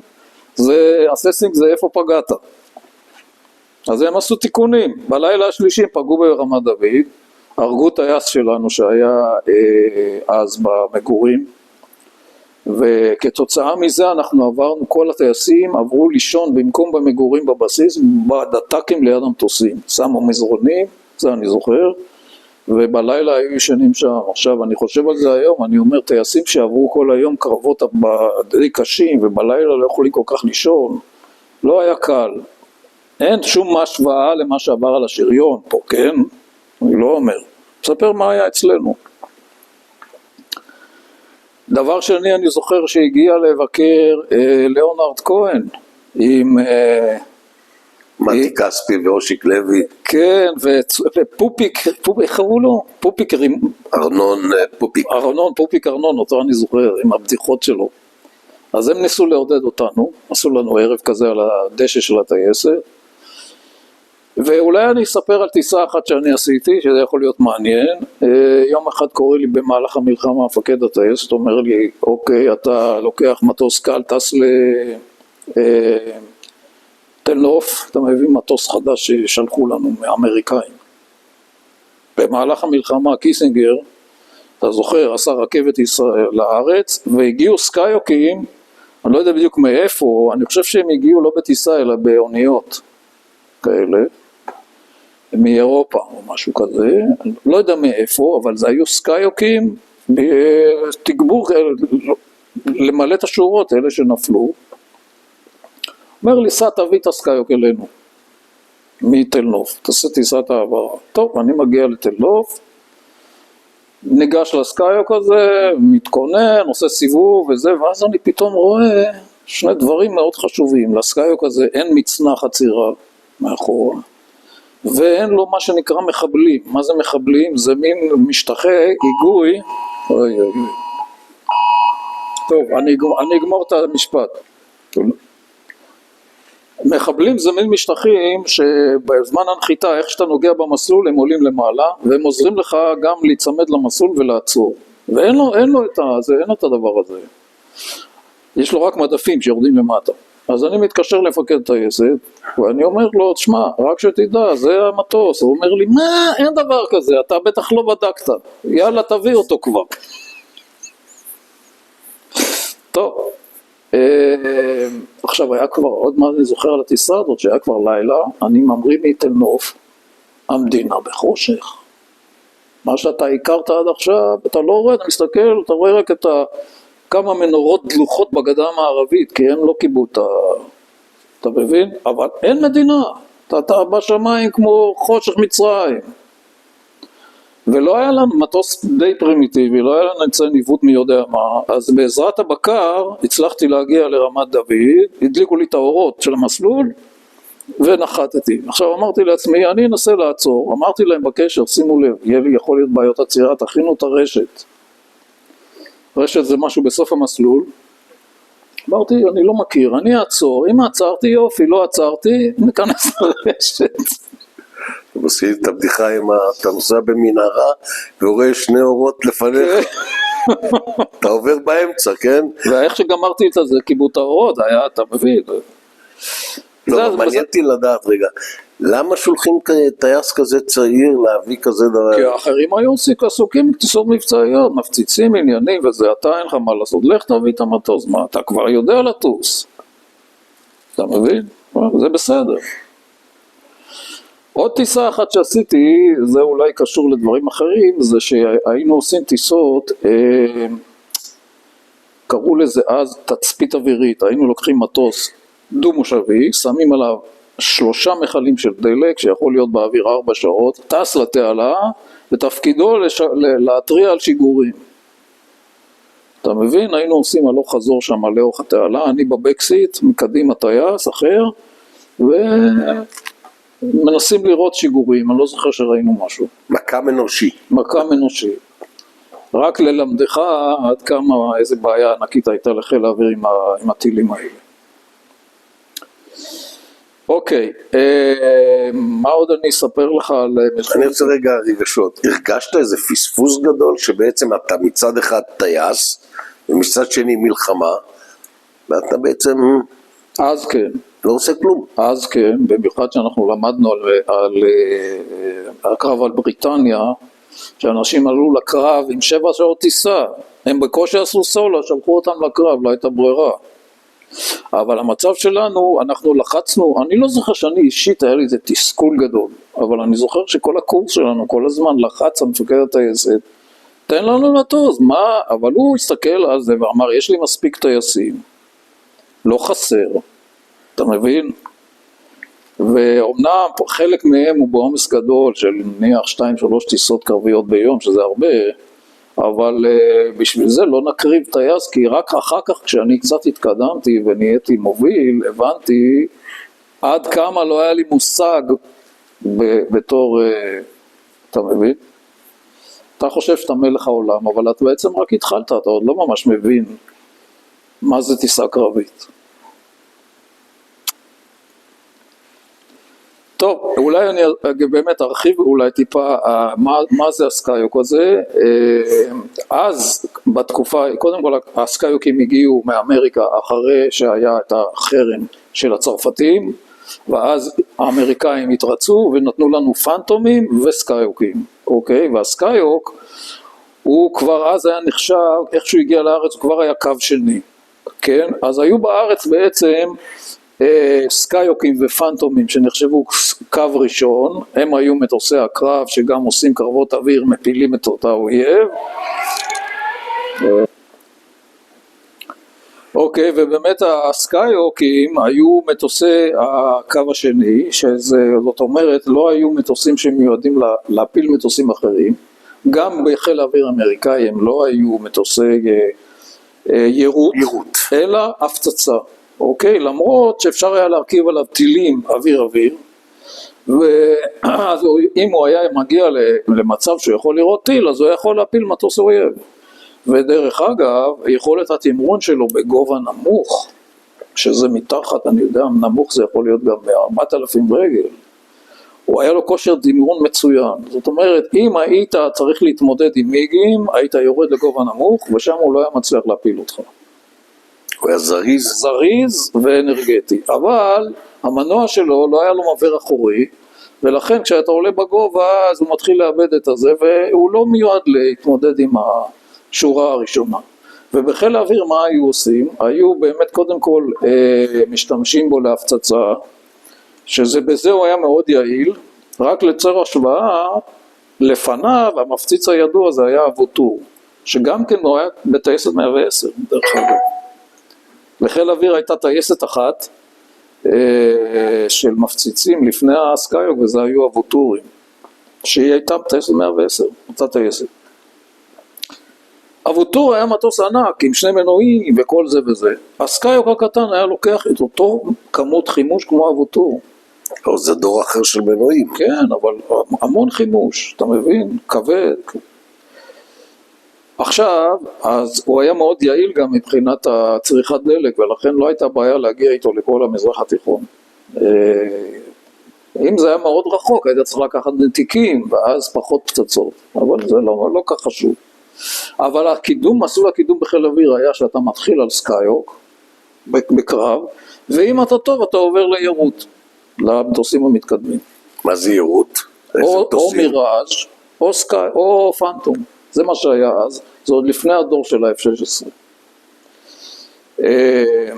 עכשיו, היית יכול להגיע להיות טייס ירות, או אחרי שנה או משהו כזה על סקאיוק, זה נקרא ירות לפני הדרכה, אוקיי? או שהיית הולך להיות בבית ספר לטיסה קודם, מדריך, ורק אחרי זה עובר לירות, אוקיי? וזה מה שקרה לי. אני בסוף התקופה, אחרי המלחמה, עוד נשארתי קצת בטייסת, ואחר כך העבירו אותי לבית ספר לטיסה.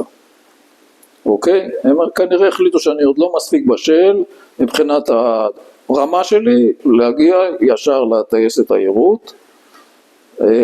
הייתי מיועד לפנטומים, אבל בסוף הם החליטו שאני לא הולך לפנטומים, אני אלך קודם לבית ספר ואז יחליטו בהמשך אם אני ממשיך.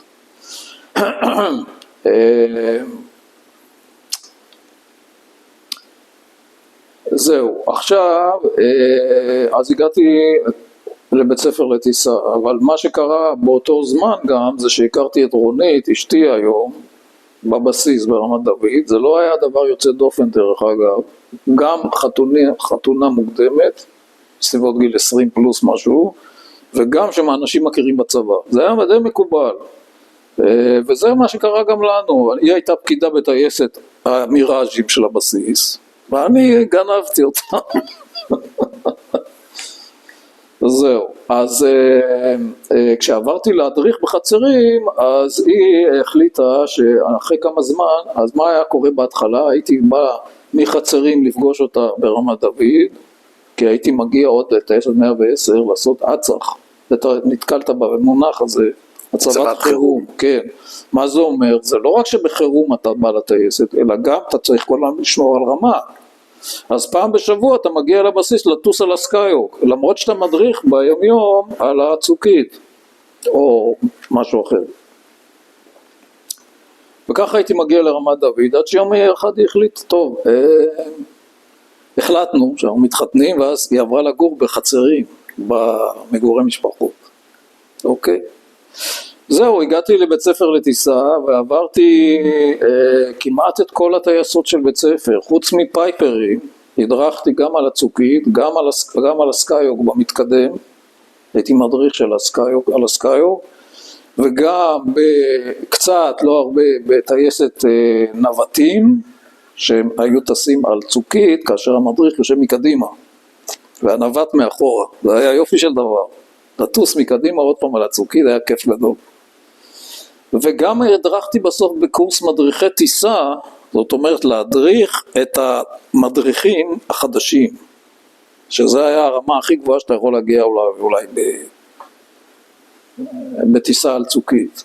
היה עוד רמה הכי גבוהה שאליה לא הגעתי, וזה הצוות האווירובטי, שדדי רוזנטל היה שם, אני לא.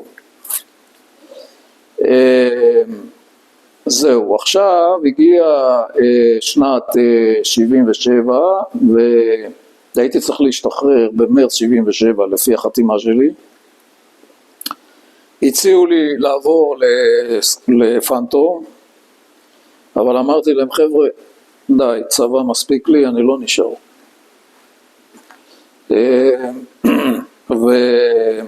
המשכתי עוד קצת את השירות בגלל שהלימודים בבאר שבע התחילו רק בסתיו.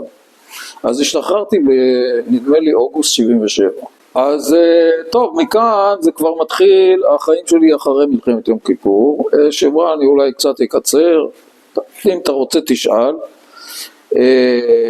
נרשמתי ללימודי פיזיקה באוניברסיטת בן גוריון, כי רציתי ללכת ללמוד אסטרונומיה. גיליתי את התחום הזה די מאוחר, רק במהלך השירות הצבאי, כי ראיתי שאני טס בשמיים ואני רואה את כל הכדור הארץ מלמעלה, רציתי לדעת איך נראה כל היקום, זה עניין אותי. ואז היו רק בבאר שבע, בתואר ראשון, היו גם קורסים באסטרונומיה. כל שאר המקומות אתה לומד קודם כל פיזיקה, ואחר כך תתקדם הלאה. רציתי לשאול אותך באמת קודם, איך הגעת לאסטרונומיה, ואז אתה אומר ממעוף הציפור הגעת לזה? נכון, נכון מאוד. כי תראה, אם אתה שואל, אז אני חיפשתי את עצמי, ידעתי שאני רוצה ללמוד, לא רציתי להמשיך בצבא, הוא ידע שאני רוצה ללמוד, והשאלה הייתה מה ללמוד. עכשיו בגלל אני תמיד, אולי זה לא הזמן להיכנס לזה, אבל עקרונית, בוגרי תיכון אז בארץ, התיכון היה די פיקסט, היו מעט מאוד מגמות, ולא היו מטפחים את האנשים לחפש מה מעניין אותם. היו דוחפים לך חומר. והתוצאה הייתה שאנשים היו גומרים את התיכון, לא יודעים מה הם רוצים ללמוד. רוב האנשים. פה ושם היה מישהו שידע שהוא רוצה להיות מנתח מוח. זה היה נדיר. אז אני ידעתי שאני הולך לטכניון, באיזושהי מגמת הנדסה, או חשמל, או מכונות, ככה חשבתי. זו הייתה התוכנית שלי, ואני אמצא את הדרך. אבל זה מה שקרה לי, שאמרתי לך, שפתאום הנושא הזה של אסטרונומיה, מצאתי איזה ספר אסטרונומיה וקראתי אותו, וראיתי, זה באמת מעניין אותי. עכשיו, גם אני יודע, עוד מילדות, אמא שלי הכניסה לי את זה חזק, היא אמרה לי, אתה תלמד מה שמעניין אותך. למה? כי שם אתה תהיה טוב גם, זה לא ישעמם אותך, אתה תשקיע, לאן זה יוביל? נראה. כך היא חינכה אותי, אבל היא אמרה לי, היא זאת שדחפה אותי ללמוד, וגם כל הזמן דחפה לי את מה שמעניין ולא איפה שעושים כסף. כן, וגם את ההכרה שיש לי את היכולות. אתה מבין? עכשיו, אז אמרתי, אני אלמד אסטרונומיה, ואם יום אחד ייגמר הסוס, אז אני אעבור למשהו אחר. וזה מה שקרה בהמשך, נגמר הסוס, אבל לא חשוב. אתה שואל אסטרונומיה? אוקיי. בשנה השנייה שהיינו בשנה ב', שהייתי בשנה ב', נולד הבן הבכור שלי דני, והיינו שני סטודנטים, גם היא למדה, רונית למדה מתמטיקה בכלל, מחשבים, ונדמה לי שהיא לא למדה מחשבים, למדה מתמטיקה, אתה יודע מה, כן, תואר ראשון היה לה במתמטיקה, אבל קורסים במחשבים גם, לא הייתה מגמת מחשבים גם, בבאר שבע. נולד דני, ובאותו מסגרת גם פגשתי במילואים טייס בשם אלי אורון, שהוא היה טייס מ-110, והוא עשה דוקטורט בבאר שבע, אוקיי, בפיזיקה תיאורטית, חורים שחורים, משהו כזה. היה פרופסור מאוד מפורסם אז בבאר שבע, שקראו לו בקנשטיין, והוא היה סטודנט שלו. עכשיו, למה אני מזכיר אותו? כי הוא תפס אותי יום אחד ואמר לי, עובד, למה שתישאר בארץ להמשך? תיסע לארצות הברית, עשה שם תואר שני, שלישי. אמרתי לו, אתה יודע מה? נשמע לי בסדר. אז הוא הנחה אותי מה עושים, איך עושים. שלחתי בקשות וזה, התקבלתי בכמה מקומות, והחלטנו שתואר שני אני הולך לעשות, תואר שני ושלישי אני הולך לעשות באוניברסיטת קליפורניה, סנטה קרוז. זה על החוף של האוקיינוס השקט, אתה יודע איפה זה? יפה. למה סנטה קרוז? כי בסנטה קרוז יושב כל הצוות שמטפל במצפה הכוכבים הגדול של אוניברסיטת קליפורניה. שיושב על הר המילטון, ליד סן חוזה, לא חשוב, אבל יש שם את הטלסקופ, השלישי בגודלו בעולם. אז, היו 3 טלסקופים, היה טלסקופ רוסי, שהקוטר שלו 6 מטר, שלא היה שווה כלום. היה הטלסקופ בהר פלומר, בקליפורניה, 5 מטר, אוקיי? ומספר 3 היה הטלסקופ שלנו, 3 מטר. אז מכל העולם אני נסעתי למקום שבו עושים אסטרונומיה תצפיתית מהשורה הראשונה. כי זה מה שעניין אותי, תצפיות. לא עניין אותי כל כך התחום התיאורטי, כי באסטרונומיה היא מחולקת בגדול לתיאוריה ותצפיות, בגדול. אוקיי, אני יותר הלכתי לכיוון של תצפיות. בקיצור, נסענו לשם, ושם בילינו 4 שנים בסנטה קרוז, קליפורניה. עשיתי שם תואר שני ושלישי, כאשר הממוצע היה אז 5 שנים. אוקיי, אמנם זה מסלול ישיר, אבל 5 שנים זה היה ממוצע, לפעמים יותר. אני רציתי לחזור לארץ, אז אמרתי, שמתי לי מטרה, סיימנו ב4 שנים,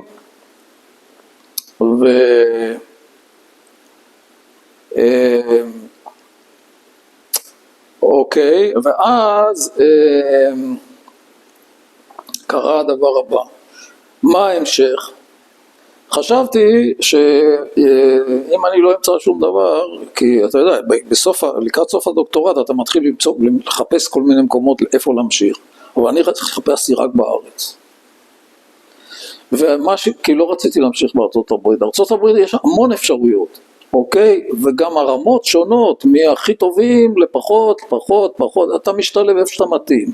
בארץ יש רק מעט מאוד אפשרויות, במיוחד אז באסטרונומיה. אבל אני רציתי לחזור ארצה, ואמרתי, אם אני לא אמצא באסטרונומיה, אני אעזוב את זה. ככה חשבתי. אבל בקיצור, כבר הייתי עם רגל אחת באלביט, אוקיי? הם רצו שאני אעבוד על קסדות, אתה יודע, את הקסדות האלה שהכל מוצג לטייס בקסדה, אז זה היה בחיתוליו. אמרו לי, בוא תצטרף אלינו, אתה פיזיקאי, היה זה. אבל הגיעה ההצעה ממכון ויצמן, אמרו לי, בוא תהיה אצלנו פוסט דוקטורט. ואמרתי, מכון ויצמן, אתה יודע מה, זה כמו לקבל הצעה להיות אסטרונאוט. אמרתי, לא, אני זה לא מוותר. אוקיי, אז המשכנו עוד שנה, חזרנו לארץ, היינו בשנה בארץ, אני הייתי במכון ויצמן ורונית עבדה באלופ, ברחובות,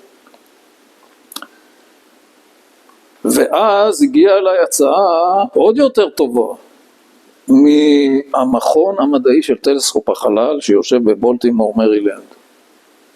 עכשיו, מה זה טלסקופ החלל? אם אמרתי שקודם 3 מטר זה היה מספר 3, עכשיו הלכתי לעבוד על הטלסקופ מספר 1 בעולם, שעוד לא המריא. הם ידעו כבר שטלסקופ החלל זה המילה הבאה באסטרונומיה, לא היה משהו יותר חם בעולם בתחום של אסטרונומיה. וקיבלתי הצעה לבוא לעבוד שם בתור פוסט דוקטורט במרילנד. למרות שרציתי להיות בארץ, אבל מה השתלב פה, אולי אני אגיד במילה, אני אגיד במאמר מוסגר, זה שבשנה הזאת שהייתי בארץ, אני חטפתי שוק תרבותי הפוך. אחרי שהייתי 4 שנים באמריקה, וראיתי איך אנשים צריכים לחיות, כשהגעתי לפה ראיתי שאנחנו לא שם, בהמון תחומים. שנה שלמה חרשתי את האדמה עם האף, מבחינת איך אומרים, תחושה שלי בארץ. היו לזה כל מיני סיבות אין זמן לדבר על זה, אבל כשהגיעה ההצעה הזאת, אז רזנו את המזוודות ונסענו עוד פעם. וכבר היו לי אז 2 ילדים, כי הבן השני נולד בקליפורניה, קוראים לו אלון. נסענו למרילנד, ושם היינו 3 שנים, במכון הזה. יפה. הגענו לשם ב-1985, באוגוסט, ונראה אם אתה יודע מה קרה בינואר 86. אתה לא יודע, האסון של הצ'אלנג'ר. למה זה חשוב? כי זה שינה לי את הקריירה, כי במקום שהטלסקופ, אני הייתי אמור להגיע, ואחרי שנה הטלסקופ ממריא, ואז יש לו תצפיות, ואז אנחנו עובדים את התצפיות, וכו' וכו' וכו'. ועכשיו פתאום העסק נעצר לכמה שנים, לא יודעים כמה. היה לי ברור שהטלסקופ לא ימריא לפני שאני אגמור שם את השנים שלי בזה, אתה מבין? זה מה שקרה, אני לא מאשים אף אחד, אני לא אומר שאני הייתי יכול להיות מי יודע מה באסטרונומיה, אבל זה מאוד השפיע, התאונה הזאת השפיעה על הקריירה שלי, כי מעבר לזה הטלסקופ לא המריא, ואז כל העסק קצת נעצר שם. בקיצור, שנגמרו 3 שנים האלה של הפוסט-דוקטורט, אז כבר באמת, מה שהציעו לי בארץ, המשך באסטרונומיה באוניברסיטת תל אביב, לא מצא חן בעיניי, אמרתי, אני עוזב את התחום ועובר לתעשייה, להיות פיזיקאי בתעשייה. ואז הלכתי לעבוד באלסינט, בחיפה, ששם פיתחו מכונות MRI. אתה יודע מה זה MRI? אוקיי. ואני הצטרפתי לצוות הפיתוח הזה, אמרו לי, שב, תלמד 3 חודשים את המערכת, אתה פיזיקאי, ואחר כך תשתלב. 3 חודשים אנחנו לא רוצים לך כלום, שב תלמד. אחרי חודש נשבר לי, אמרתי, יאללה, אני מתחיל לעבוד. הבנתי אתכם, אני יודע מה מדובר פה, והתחלתי לעבוד, וזהו. אז עכשיו, ב-LC, באותו זמן גם בנינו בית בגילון, התקבלנו לגילון, שזה יישוב קהילתי בגליל, בנינו שם בית, ועברנו לגור שם גם אחר כך. הבן שלי אמיר כבר נולד בגילון, אוקיי, זה היה 1990, אני ראיתי עם הזמן, הייתי פיזיקאי בקבוצת פיתוח, עכשיו עובדים מאוד קשה, ולא רק זה, גרנו בגילון לעבור את ההר למטם, כל בוקר שעה, כל כיוון, היה עבודה קשה מאוד, וגם השכר של חוקרים בתעשייה הוא די שטוח, זאת אומרת הוא לא מתקדם, אתה נכנסת באיזשהו שכר מסוים, אתה בקושי משיג את המדד, נותנים לך כל פעם איזה בונוס, אבל איפה הוא יותר תלול? בהנהלה. אז אמרתי, טוב, אם ככה אני עובר להיות מנהל מוצר, מה שנקרא. עברתי להיות מנהל מוצר, קיבלתי רכב הצמוד גם וזה, אבל מה ראיתי, זה לא בשבילי הסיפור הזה. אני לא מנהל. ככה זה. למה ככה? לא ניכנס לזה, ואז בשנת 93 אל על פתחה את שעריה, ויחד עם חבר שלי שגם קוראים לו יוסי עוזיאל, שהוא גם כן היה באלביט נדמה לי, אמרנו עוזבים הכל, הולכים לטוס באל על. למרות שגרתי בגליל, אבל קשיים מהסוג הזה אף פעם לא הפריעו לי, ועברתי לאל על ונשארתי שם עד הפרישה בשנת, פרשתי בשנת, אמרנו, נולדתי 52, אז ב-2019 פרשתי. באל על טסתי רק על ג'מבו, על הגדולים, בהתחלה קצין ראשון, אחר כך קברניט. גם כן, היה בהתחלה 200, אחר כך 400, למרות שזה 20 ומשהו שנה, אז פה אפשר לספר סיפורים, אבל אולי זה פחות מעניין לענייננו. כמה סיפורים קטנים? על אל על. זה חלק ממך.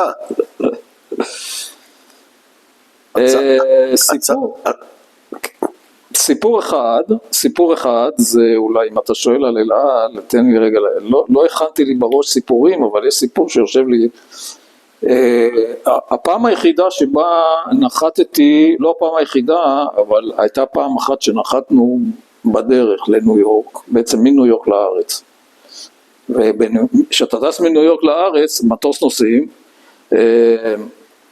אתה חוצה את האטלנטי. ואם קורה לך משהו באמצע האטלנטי, אז יש מעט מאוד מקומות שאתה יכול לנחות. אז מתחילים לעזוב את קנדה לכיוון מערב, לכיוון מזרח, ואז מודיעים לי שיש בן אדם שהולך למות במטוס. זאת אומרת, הוא מפרפר, הוא זה, ואני בתור קברניט צריך להחליט מה עושים. אז התחלתי לאסוף אינפורמציה והכל, ובסוף החלטתי שאני הולך לנחות באי לחס, שהוא חלק מהאיים האזוריים, אם אני לא טועה קוראים להם, ששייכים לפורטוגל. שמעת על זה? סנטה מריה לחס זה נקרא. זהו, אז זה סיפור מעניין, כי כל השנים אל על חוצת האוקיינוס, ויש אלטרנט, קוראים לזה שדה אלטרנט. לחס, אף אחד אף פעם לא נחת שם. היחיד שעשה את זה זה עובד דהרי. זהו, אז נחתנו שם והורדנו את הנוסע, והוא הלך לבית חולים שם, והבנתי שהוא נפטר בסוף. אבל כל הסיפור הזה זה היה סאגה מאוד, מאוד מעניינת בתור ניהול מצב, לא ממש חירום, אבל ניהול מצב שלא שגרתי בטיסה, שזה לנהל את הצוות, לנהל את הנוסעים, לנהל את כל מה שקורה על הקרקע, להשיג דלק, כל מיני סיפורים כאלה. זה היה חוויה אחת. איזה עוד חוויות? כל מיני טיסות מיוחדות, אני יודע, כל מיני אנשים מיוחדים. למשל, פעם אחת אני טסתי את סגן הנשיא אל גור. הוא טס איתנו חזרה לא יודע למה, אז לא היה מטוסי. האמריקאים בכלל, הם לא טסים, דרך אגב, האמריקאים, הם לא טסים, כשהם טסים באופן רשמי, הם טסים רק בחברות אמריקאיות. למה? כי הם משלמים כסף, והכסף צריך ללכת למשלם המיסים האמריקאי, לא לאיזו חברה אחרת. בארץ זה לא ככה. אבל יצא המקרה שלא היה לו טיסה או משהו כזה, אז הוא טס איתנו. ישב שם בפרסט קלאס. אז לפני ההמראה אני ניגש אליו, ולהגיד לו, לתת לו כבוד, ללחוץ לו את היד, אל גור, בכל אופן. הוא קיבל פרס נובל, אם אני לא טועה, על ענייני הירוק, כן, הירוק. ומה שאני מאוד הפתיע אותי, היינו כמה דקות, אני יודע מה, רבע שלפני המראה, בסדר, אני יורד למטה, אומר לו, אדוני, אני הקברניט, אם אתה צריך משהו, בבקשה, אל תתבייש, ישר תבקר, הכל. לא, אני לא צריך כלום. עכשיו מה, למה אני זוכר? הוא כזה גבוה, איזה ראש מעליי, לבוש כבר בפיג'מה.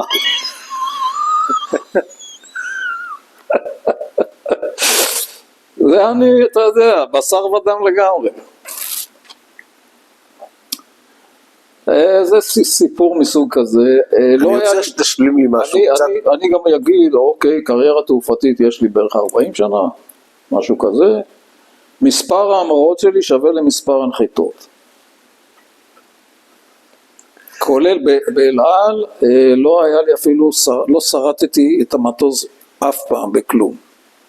שזה הישג גדול. אתה יודע שאני גמרתי את הטיסות, עושים טיסה אחרונה, זורקים עליך מים, אני עושה ככה, לא קרה לי כלום, גמרתי בשקט, לא היה שום אירוע. כי יש לנו אחריות עצומה, אתה מבין? והאופי של טיסה בחברה אזרחית, זה שאם אתה עושה טעות אחת, אוקיי, לפעמים זה חמור ביותר, זה יכול להיגמר לא נעלינו, שאנשים ימותו. דבר שני, לא שוכחים לך את זה אף פעם. דהרי, ההוא מהתאונה ההיא, אתה מבין? ולכן, אתה יודע את זה, ואתה כל הזמן עם עיניים פקוחות, ומסתכל קדימה, וחושב מה עלול לקרות, שלא תהיה שם. רציתי לשאול אותך, אמנם זה, אני מחזיר אותך אחורנית, שירות מילואים, איפה עשית וכמה זמן ועל איזה מטוסים? אוקיי, אני המשכתי במילואים על סקייהוק, עוד איזה, עד שנת 85, למה? כי עברתי שתי טייסות, בגלל שעברתי ללמוד בחצרים, החלטתי לעבור לעשות מילואים בטייסת 102 חצרים, שיהיה לי קרוב. ומה שקרה בטייסת 110, אוקיי, בגלל שהם ידעו כבר שהם צריכים להיפטר מכל המילואימניקים שלהם כי הם עוברים ל-F-16, אז אמרו לי, סבבה, לך לשלום, ואת המפקד טייסת של 102 הכרתי מבית ספר לטיסה, אז הוא אמר לי, אני מקבל אותך, תבוא. אוקיי, הייתי מילואימניק שם איזה שנה, ואז הקימו טייסת בחצרים שקראו לה 147, גם כן סקייהוק, שהיא השתמשה במטוסים של בית ספר לטיסה. היה לה מטוסים שלה, אבל גם השתמשה במטוסים של בית ספר לטיסה. למה? אמרו, במצב של מלחמה, במקום לפזר את כל מטוסי בית ספר לטיסה, יהיה טייסת שכבר משתמשת במטוסים האלה, או טייסת בחצרים. ואני הייתי המילואימניק הראשון של הטייסת הזאת. בגלל זה גם הייתי שם מוביל בכיר, מה שנקרא, מוביל רביעייה. השתתפתי עשיתי, תראה, לא דיברתי על זה, אבל היו לי כמה גיחות מבצעיות אחרי מלחמת יום כיפור. אני אזכיר את זה. אני מאוד רוצה שתגמור. למרות שאנחנו חוזרים בציר הזמן, אבל זה דברים מעניינים וחלק מהקריירה שלך. כן, אבל זה טיסות, עוד פעם, זה טיסות על סקייהוק, אז היו לי במסגרת המלחמות בלבנון, היו לי כמה גיחות שמה, בין השאר אני זוכר שהפצצתי, הייתי מוביל והפצצנו כפר על הר דוב, הר דוב זה היה על הפתחלנד, ואני לא זוכר באיזה שנה זה היה בדיוק, אבל מה שאני כן זוכר מהאירוע הזה, זה שאני טס, אני המוביל, ואומר לי, הוא מלמטה, אומר לי, שמע, יש פה כפר, לא נשאר בו אף אזרח, כל מי שנמצא פה זה מחבלים, תיכנס, תתקוף את הכפר הזה. אז אני אומר לו, אדוני, אני לא זורק סתם פצצות על בתים שאני לא מכיר, כי אז זה לא, המצב היה שלא המראתי למקום שידעתי בדיוק איזשהו בונקר שאני צריך להתקיף, אמרו לי, אתה תמריא, תבוא עם הפצצות, והוא מלמטה יגיד לך לאיפה לזרוק אותם. אז התחיל גם הנושא של שיתוף פעולה עם כוחות הקרקע, שהיה יותר טוב ממלחמת יום כיפור, עבדו על זה, כי ראו שבמלחמת יום כיפור לא היה קשר טוב בין הטייסים לכוחות הקרקע. קראו לזה אז, לא זוכר איך קראו לזה, לא משנה. אני אומר לו 3 פעמים, אדוני, אתה בטוח מה שאתה אומר? אתה גרנטי שאני לא הורג אף אחד בכפר הזה שהוא אזרח או משהו כזה? כי אני לא רואה על מי אני פוגע. אז הוא אומר לי, כן, אתה רשאי להיכנס. אז זרקנו פצצות, השכבנו שם חצי כפר, וזה יושב לי, אתה רואה? אני זוכר את זה. עשינו גם כמה גיחות בביירות, לא באותו זמן, אבל זה הגיחות המבצעיות שלי, פחות או יותר. גם השתתפתי השתתפתי במלחמת, הרי המלחמה אחרי מלחמת יום כיפור המשיכה עד הפסח. אז באפריל אני כבר הייתי מבצעי. אז השתתפתי במלחמת התשה מול סוריה. אתה מבין? אם כי לא בעומק סוריה, עשינו כמה דברים. אולי גיחה שאני כן אספר עליה, עכשיו נזכרתי. בשנת 74, אם אני לא טועה, הייתי כבר בבית ספר לטיסה. כן, הייתי בבית ספר לטיסה ועשיתי עצח בטייסת 110, ובערב הייתי צריך להיות גם, עשו לי, רגע, אולי זה היה לפני בית ספר לטיסה, לא חשוב. הייתי בכוננות, אוקיי, הכוננות הייתה כוננות הנרה. מה זה כוננות הנרה? יש מטוס עמוס בפצצות נורים כאלה שאתה מניר, ואתה, אם צריך, אתה ממריא בלילה, אם צריך, לאיזשהו מקום. טוב. אני הולך לישון, אחרי חצי שעה, או משהו כזה, אני רק נרדמתי, אז מזניקים אותי. תרות עיניים, אני רץ לטייסת, ממריא, זו הייתה אמרה קשה מאוד, כי בחיים לא טסתי על התצורה הזאת, המטוס עמוס וגרר לא נורמלי, אתה מבין? למה זה גרר? בקיצור, אני רץ ברמת דוד על המסלול, רץ, אומר, מסתכל על המד מהירות, לא זז, עוד קצת, אמרתי, אני רואה סוף מסלול מושך. לא טיסה כל כך, אתה יודע, דברים שאתה זוכר, אבל זה לא גבורה כמו של קהלני, בסדר? אבל אני מספר לך חוויות. ממריא, נשאר נמוך, מתחיל לאסוף מהירות, בלילה, חושך. ואני יודע שפה בצד ימין זה הגבעה של טבעון. אוקיי? אז אני הולך קצת שמאלה ככה, לפי התחת, לא רואה כלום. ואני רואה את הכרמל מתקרב, כי זה מין גוש שחור כזה, אני נכנס בנחל שבין הכרמל לטבעון, ואז מגיע למהירות שאני יכול להתחיל לטפס. ואמרו לי, תטוס לסולם צור, כאילו מעל, תניר את סולם צור, אתה יודע מה זה סולם צור עצמו, זאת אומרת, את הרכס של ראש הנקרא, אתה תפקידך לשמור רצף נורים על הרכס הזה. ואז הבנתי שנכנסו מחבלים, לא ידעתי בדיוק מה, אחר כך למדתי שזה המחבלים שנכנסו לנהריה והרגו את משפחת הרן. אז אני זה שניר את הזה, אוקיי, באותו לילה, כאשר אני גם יודע שמי שנמצא בין נהריה לראש הנקרא זה הבית של ההורים שלי. זה אני זוכר טוב. אוקיי, אז אנחנו מדברים על המילואים. עשיתי מילואים, אמרנו טייסת 147, ובשנת 84 נסעתי לארצות הברית. בעצם 85, כמו שאמרתי, אחרי מכון ויצמן, נסעתי עוד פעם לבולטימור, ולא הרבה זמן אחרי זה סגרו את הטייסת. סגרו אותה, פיזרו את הטייסים, ואני בכלל הייתי בארצות הברית, בבולטימור, ושחזרתי ארצה ב-88, לא הייתה לי טייסת. עכשיו, הבן אדם היחיד שהכרתי טוב, חבר שלי, זה היה אז בתפקיד בבית ספר לטיסה של מדריך ראשי. אז פניתי אליו, אמרתי לו, שמע, מה דעתך שאני אעבור לעשות מילואים בבית ספר? אמר לי, סבבה, תבוא. ככה.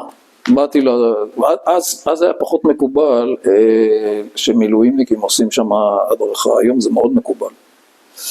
היה פחות מילואימניקים בבית ספר לטיסה, היו בעיקר סדירים, אבל אני הצטרפתי לבית ספר לטיסה במילואים, והייתי עושה על צוקית, או זה כבר קראו לזה צוקית, זה לא היה פוגה, וככה הדרכתי עד שנת מ-88 עד 96, עוד 8 שנים. במסגרת המילואים האלה של זה, אז השתתפתי גם, היה לי איזה תפקיד במלחמת המפרץ הראשונה. למה אני מזכיר את זה? כי החליטו שאחרי המלחמה לתת לי דרגת רב סרן. זאת אומרת, עברתי מסרן לרב סרן במילואים, ובשנת 96 סיימתי תפקידי בבית ספר לטיסה, גם בגלל, אולי בעיקר בגלל שהייתי באל על כבר, והיות והרבה זמן, באל על אתה הרבה זמן לא בבית, אז המילואים האלה היו מין אוברהד כזה, היות ואנחנו גרנו בגליל, והשירות הוא בחצרים, בית ספר לטיסה, אז הייתי עושה 2-3 בחצרים, לא הייתי נוסע את כל הדרך הלוך חזור, אני לא לגמרי מזוכיסט, אז היה מין אוברהד כזה על הימים שאני לא בבית, אז החלטתי לפרוש. זאת אומרת, בחיל האוויר הטייסים הם מתנדבים כל הזמן, ברגע שהם לא רוצים לטוס הם לא טסים, אומרים אני לא מתאים לי, שלום, תודה רבה, אתם רוצים אני אעשה מילואים אחרים. כולם רוצים לטוס, אבל מי שלא רוצה לטוס, מי שמחליט שהוא מפסיק, לא מכריחים אותו, כי זה הכל התנדבות. במאמר מוסגר אני אגיד, זה שאנשים לא רצו עכשיו לטוס במסגרת המחאות, זה לא שהם מסרבים, הם פשוט לא רוצים להתנדב, יש הבדל גדול. קיצור, אני החלטתי שזה יותר לא מתאים, וזה, ועברתי להיות מילואימניק באל על. יש דבר כזה? יש דבר כזה, אם כי לא רשמי לגמרי, זאת אומרת אתה לא מילואימניק כל הזמן, אבל כאשר צריך לעשות טיסת מטען, היה לנו מטוסי מטען ג'מבו, כאשר צריך לעשות טיסת מטען עבור הצבא, מגייסים את הצוות. למה? לא. לא זה לא. שעשיתי סימן של כסף. לא, זה לא כסף, זה ענייני ביטוח. זאת אומרת, כשאתה מטוס טס עם, נקרא לזה מטען מסוכן, אז חברת הביטוח לא מכסה את זה. מי שמכסה את זה זה ממשלת ישראל, מבחינת ביטוח. ולכן, מה שנוח להם זה לעשות את הצוות, זה גם קשור ל-FAA, זאת אומרת לרשויות התעופה הבינלאומיות. אם אתה טס תחת דגל של מטוס צבאי, יש עליך חוקים אחרים וביטוח אחר וכו'. אז הצוות הוא אנשי מילואים, אז ככה עשיתי עוד מילואים פה ושם, אם אתה שואל על מילואים. טסנו פעם אחת לבסיס דובר, זה נקרא, זה בסיס ידוע במזרח ארצות הברית, של בסיס צבאי אמריקאי. להביא משם ציוד, נחתנו שם, מטוס מטען, אתה יודע, לבן כזה, צבוע, לא? זה היה חוויה בפני עצמה, והבאנו לארץ דברים שהצבא צריך. טוב, אז זה היה המילואים, וזהו. אז עכשיו אולי אני אגיד כמה מילים על המשפחה. לפני שאנחנו עוברים למשפחה, יש שני דברים שאני רוצה עוד להחזיר אותך אחורנית. אחד זה מבצע ליטני, השתתפת במבצע ליטני. נכון. מה עשית שם?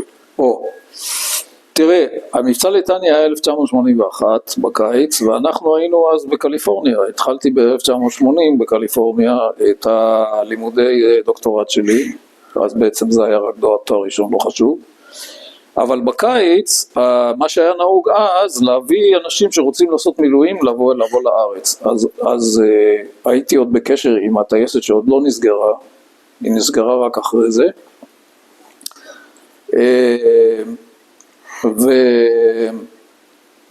ועליתי על מטוס חיל האוויר שלנו, שזה מטוס כזה, 707, שטס מניו יורק, דרך כל מיני, בדרך עוצר, המטוס היה שליש או חצי מושבים ומאחור המטען. ואנחנו ישבתי שם בתור מילואימניק שבא לעשות מילואים בארץ, והייתי חודש שלם מילואים בטייסת. אוקיי? בקיץ, בלי קשר למבצע ליטני. וזה בשבילי היה הרמה הכי גבוהה שהגעתי עליה בסקייוק. עכשיו למה? כי בינתיים אני התרגלתי עם הזמן לטוס על סקייוק רק פעם בשבוע. גם בבית ספר לטיסה שהדרכתי, וגם אחר כך במילואים. ושמרתי על רמה על ידי כך שטסתי פעם בשבוע. פעם בשבוע שליחה אחת או שתיים, משהו כזה. ופה יום חודש שלם זה טס. הגעתי, ככה אני הרגשתי אז, לא יודע איך אחרים הרגישו. אבל אז היה מבצע ליטני, שבמסגרת מבצע ליטני, אני לא זוכר מה עשו כוחות הקרקע שם, אבל חיל האוויר השתתף בהפצצות, אנחנו תקפנו ליד ביירות, לא בתוך ביירות, בדרום, מדרומית לביירות יש אזור של השדה תעופה שלהם, משהו כזה, אז שם היה איזה כפר, תקפנו את הכפר, לא זוכר מה היה בדיוק, אבל מה שאני זוכר רק, הייתי כבר מוביל, אמנם לא, תראה, הייתי מוביל רביעייה באימונים, אבל לא מוביל רביעייה במבצעים, כי הייתי מילואימניק כזה. כשהייתי בהתחלה במילואימניק ראשון של הטייסת אמרתי, אבל בגלל שהייתי ראשון אז הייתי המוביל, אבל אחרי זה הצטרפו עוד וזה. קיצור, בגיחה הזאת הייתי מספר 3, וזה המוביל משנה. אז יש לי גם גיחה מבצעית שאני כבר מוביל, אתה מבין? זה מה שאני זוכר ממבצע ליטני, זה היה מה שמיוחד בו. מכל ההיסטוריה הצבאית שלך בסקאיוקים, אתה זוכר חוץ ממה שסיפרת בהר דוב, להשטיח שם איזה כפר, איזושהי גיחת הפצצה של איזה יעד צבאי, או של עזרה לכוחות קרקע? לא, אני לא זוכר, לא נפל בחלקי. לא... תראה, עיקר המלחמה שהסקאיוקים עשו זה יום כיפור. אחרי זה היו כל מיני טפטופים, וגם היו עוד טייסות. זאת אומרת שהיה למשל מבצע ליטני, אז חילקו את העבודה, כי כולם רצו להשתתף, והיה הרבה יותר מטוסים ממה שצריך. אז זה ככה, הטייסת שלנו קיבלה אולי 2/4, אחת מהם אני הייתי, אתה מבין? לא עשינו יותר מדי עבודה של כל מיני יעדים מיוחדים, חוץ מזה, עוד לא היה לנו נשק מדויק. היה לנו רק פצצות שינקף, קראו לזה שירות, והיו פה ושם טילים שיועדו לתקיפת טנקים או בונקרים, אבל אני לא זרקתי אף פעם טיל כזה. אני התאמנתי עליו, אבל לא יריתי אותו. אז בפצצות האלה של השינקף, אתה לא תוקף איזה בונקר מיוחד, אתה מיועד, אתה מבין, בשביל לפגוע בבית אחד, זורקים איזה 30 פצצות, היום אתה שוגר לתוך חלון, אני מבין. לא רק זה, זה מה שזה אומר, זה ש-F-15 אחד, שלוקח 30 פצצות, הוא יכול להשקיף 30 בונקרים, אחד. אצלנו רביעיית פנטומים שלוקחת 100 פצצות, אולי יפגעו בבית הזה, לא בטוח, אתה מבין? זה ההבדל. אז זה, אם אתה שואל אותי, לא, אני לא יצא לי. כל אחד מה שבא לו, מה אני אגיד לך? סיימנו את הפרק הזה, אני רוצה שנחזור לאסטרונומיה, תתן לנו כמה מילים, תפרט מה בדיוק עשית באסטרונומיה, ויש שם עוד איזה פרק שקראתי, אתה תספר יותר טוב ממה שאני אשאל אותך. תראה, אולי אני אגיד מילה על הדוקטורט שלי. התחום שאני בחרתי בו לעשות דוקטורט, זה תחום שהיה אז ועד היום הוא די חם באסטרונומיה, והוא מה קורה בגלקסיות. אתה יודע מה זה גלקסיה? אוקיי, אז מה קורה בליבות של הגלקסיות שבהם יש פעילות מיוחדת? עכשיו, מה זה פעילות מיוחדת בגלקסיה? גלקסיה אנחנו יודעים שזה כוכבים, בגדול, המון כוכבים, אבל כוכבים. אז כשאנחנו מסתכלים על הספקטרום של הגלקסיה, אנחנו רואים אור של כוכבים. אנחנו יודעים איזה אור בא מאיזה כוכב, ואנחנו יכולים להגיד איך נעשה אינטגרציה של המון כוכבים כאלה, איך יראה הספקטרום שלהם. בסדר? יש גלקסיות שבליבה שלהם יש אור מאוד חזק, שאם אתה מסתכל עליו בספקטרוסקופ, אתה רואה שזה לא כוכבים, זה משהו אחר. מה זה? לא ברור. מסתורי. אבל אור מאוד חזק, שלפעמים יותר חזק מכל הגלקסיה. יש גלקסיות שהאור במרכז יותר חזק מהאור של כל הגלקסיה. והוא בא מגודל של מערכת שמש, שזה כלום. אז זה היה המסתורין אז. היום כבר יודעים על זה הרבה יותר, אז אני לקחתי את הנושא הזה, ואני חקרתי איזשהו, להסביר קצת יותר, אני אנסה להסביר יותר. כמה מילים. תעצור אותי אם אתה מעבד אותי. אחת התיאוריות של הדבר הזה המוזר, זה שזה חור שחור שחומר סופח אליו חומר. אוקיי, בטח שמעת על זה. אבל אז זה היה, גם היום זה תיאוריה, היום התיאוריה הזו קצת יותר מבוססת. אבל אז זה היה מין תיאוריה כזאת. ואז אמרו, רגע, איך בכלל החומר נכנס פנימה? זאת אומרת, נניח שיש פה חור שחור, הוא לקח את כל מה שמסביבו, כל שאר הכוכבים מסתובבים בסיבוב כזה, כמו כדור הארץ סביב השמש, למה שהם יפלו פנימה? הוא צריך, כדי להעיר, הוא חייב לספוח אליו חומר, אבל אלה שכבר גמרו לספוח את כל החומר, מה קורה עכשיו? אוקיי? אז אני העליתי את ההשערה, אני לא היחיד, אבל אני החלטתי לחקור את זה, שמה שיכול להיות זה שאולי הגלקסיה כולה נמצאת באיזה, מישהו נותן לה איזה בעיטה, זאת אומרת אולי היא עוברת איזושהי אינטראקציה עם גלקסיה אחרת, שמעוותת אותה, ואז חלק מהכוכבים משנים את המסלול ונופלים פנימה. זה ברור? אוקיי. זה נקרא, האסטרונומים קוראים לזה feeding the monster, להאכיל את המפלצת, אוקיי? אז המחקר שלי היה יחסית פשוט, אני אמרתי, אני אסתכל על כל הגלקסיות שנמצאות באינטראקציה, שרואים שהן מעוותות וזה וזה, ונראה אם יש להם את התופעה הזאת. או לחילופין, נסתכל על כל אלה שיש להם את התופעה הזאת, ונראה אם הן יותר מעוותות, ומזה מגלקסיות אחרות שהן נראות סימטריות לחלוטין. אתה מבין? זה בעצם, אתה יכול להגיד שזה מין מחקר סטטיסטי כזה. זה היה עבודת הדוקטורט שלי. אחר כך כשעברתי לעבוד בטלסקופ החלל, אז קצת הרחבנו את העבודה על הנושא עצמו של המאנסטר הזה, חיפשנו מקרים מיוחדים ללמוד מהם על מבנה המאנסטר הזה, אתה מבין מה קורה שם. רגע, אמרת טלסקופ החלל, כמה מילים על טלסקופ החלל? שוב, בכמה מילים, אל תהפוך אותי. אז אולי אני רק אגיד, לצופנו זה שאם אתם כותבים עובד דהרי בעברית ביוטיוב, תגיעו אולי להרצאה של אפי, אבל תגיעו קודם להרצאה שנתתי פעם על טלסקופ החלל. ושם אני מסביר בדיוק, ומאוד מרחיב. אתה מסביר בדיוק, אני הגעתי להרצאה הזאת, כן. וכמו שאמרת לך בתחילת השיחה, כמעט שלא הבנתי שום דבר. אבל אתה לא הבנת ברגע שהתחלתי לדבר על הטלסקופ, כי לפני זה אני גם מדבר קצת על בסדר. אז כמה מילים על הטלסקופ, ואחרי זה נעבור הרעיון הוא, למשפחה. יש פה שני דברים שצריך להזכיר עליהם. אחד, זה שהטלסקופ, כבר ידעו מזמן, הציעו את זה עוד בשנות ה-50, שכדאי לעלות טלסקופ שיהיה מחוץ לאטמוספירה.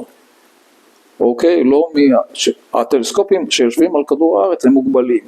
הם מוגבלים משתי בחינות. בחינה אחת זה התחום האלקטרומגנטי שהם רואים. הם לא רואים, האור שמגיע מהחלל, כל האינפרה-אדום נעצר באטמוספירה, או רוב. וגם האולטרה-סגול. זאת אומרת, אם אתה מסתכל עם טלסקופ, העין שלנו לא סתם היא נעשתה רגישה לתחום הנראה, מה שנקרא, כי שם רוב האור שמגיע מהשמש זה בתחום הזה. אז באינפרה אדום, שזה לכיוון האדום, ולאולטרה סגול, שזה לתחום הסגול, אוקיי, יש מעט מאוד אור שנכנס מהכוכבים, דרך האטמוספירה, נעצר באטמוספירה. לכן אם תשים טלסקופ בחלל, הוא יראה גם בתחומים האלה. הדבר השני שלא פחות חשוב, זה שהאטמוספירה היא מטשטשת את מה שרואים בשמיים. למה הדבר דומה? כשאתה מסתכל על מדורה, ויש אור מאחורי המדורה, אוקיי? או שאתה רואה מדורה, ומעליה הרי עולים העדים החמים, אתה תסתכל על כוכבים, אתה תראה שהם זזים כזה. זה מאוד מודגש, אבל זה קיים כל הזמן. האוויר הוא לא יציב, ואז האור שמגיע מהכוכבים, הוא לא יכול לעשות פוקוס מאוד חד ומדויק. ואם אתה יוצא לחלל, אין את האטמוספירה הזאת, אז אתה מוגבל רק ביכולת האופטית של הטלסקופ. מבחינת היכולת לעשות פוקוס, ובאסטרונומיה זה מאוד חשוב. אז אמרו, טוב, נעלה טלסקופ לחלל, הטלסקופ רגיל, לא של רדיו, של דברים אחרים, טלסקופ, אוקיי? רק נשים אותו בחלל. איך נעשה את זה? נרים אותו עם השאטל. איך נשגר אותו לחלל? טלסקופ גדול. אז החליטו שיבנו את השאטל ואת טלסקופ החלל בו זמנית, באותו גודל שאחד יתאים לשני. זה מאוד מעניין, אני לא ידעתי את זה עד שהתחלתי לחקור את הנושא. שגם השאטל בנוי מבחינת הגודל לפי הטלסקופ. האמריקאים האלה יודעים לתכנן קדימה בצורה מדהימה. קיצור, אז טלסקופ החלל נלקח למעלה על ידי השאטל, והיו עליו כל מיני ציפיות, אמרו, בטח יהיה, אתה יודע, יתן לנו עוד משהו.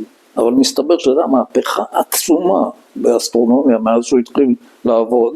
ודרך אגב, הוא המריא ב-1991, אם אני לא טועה, אחרי שתקנו אותו לקח עוד שנתיים, וב-1993 או 4 הוא התחיל לתת את התמונות הטובות שלו.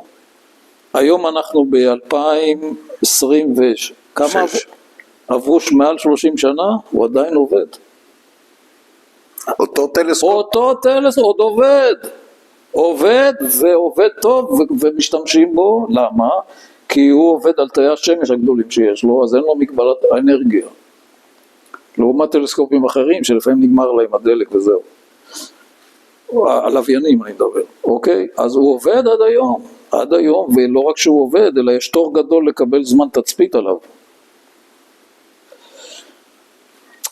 למה תכננו אותו עם השאטל? זה מעניין כי הם ידעו שלוקח המון זמן לבנות טלסקופ ולשגר אותו לחלל. מה קורה בזמן הזה? המכשירים משתכללים. אז בוא נבנה אותו ככה שאפשר יהיה להגיע אליו עוד פעם עם השאטל ולהחליף לו את המכשירים במשהו חדש. עשו את זה 4 או 5 פעמים. עד שנגמרה תוכנית השאטל ואז כבר אי אפשר להגיע אליו יותר. אוקיי? אבל הוא עבר שדרוגים עם הזמן, אתה מבין? בגלל זה הוא עדיין רלוונטי. אז זה טלסקופ החלל, אתה יכול להמשיך עוד על הנושא הזה. למדנו מספיק. אוקיי. בוא נמשיך עם המשפחה הגרעינית. אוקיי, אז את רונית כמובן אמרתי שהגרתי ברמת דוד, היא עד היום אשתי, אנחנו התחתנו ב-1975 בחיפה, ובשנת 79 נולד הבן הבכור דני, היום הוא כבר בן 47 אני חושב, והוא רווק, הוא גר בגליל ועוסק בתחומים של תקשורת, בעיקר עורך וידאו כזה. הבן השני אלון נולד ב-84 בקליפורניה, והוא היום חי באנגליה, ויש לו משפחה עם 2 הנכדים שלנו, בעצם היום יש כבר 3, תכף אני אגיע לשלישי. לאלון יש אלון עוסק במחשבים, הוא למד לבד, סלף מייד כזה, והוא הגיע להיות עובד בחברת בת של מיקרוסופט. ויש לו, הנכדה הבכורה שלנו קוראים לה נעמי, היום בת 4, ויש גם את אביב שבן 2. הבן הצעיר, אמיר, נולד בגילון אמרתי ב-1990, הוא היום מסיים דוקטורט בתחום של מתמטיקה סלש מחשבים סלש מכונות, איפה בדיוק באמצע שם, אבל הוא חזק במתמטיקה. והוא עושה את זה באנגליה, בלונדון, וגומר השנה מקווים, אני חושב שהוא יגמור, ויש לו היום את הנכד השלישי שלנו שקוראים לו אדם, הוא בן 3 חודשים. עובד, שמענו את הסיפור שלך. כן. סיפור קצת יוצא דופן בנושא הגיוס לצבא, חיל תותחנים ומשם כן. לקורס לא טייס. הרבה אנשים יודעים את זה. אוקיי. את המשך החיים שלך, גם קריירה אזרחית באסטרונומיה, אלא על זה שגרתי, אבל אסטרונומיה שזה לא כל אדם שני, או לא כל אדם, אני לא יודע כמה אתה עוסק באסטרונומיה. אני נהגתי להגיד שאני האסטרונום הכי טוב בין הטייסים, והטייס הכי טוב בין האסטרונומים. כן, ומה שנשאר לי לאחל לך זה בריאות טובה והרבה נחת. תודה רבה, תודה.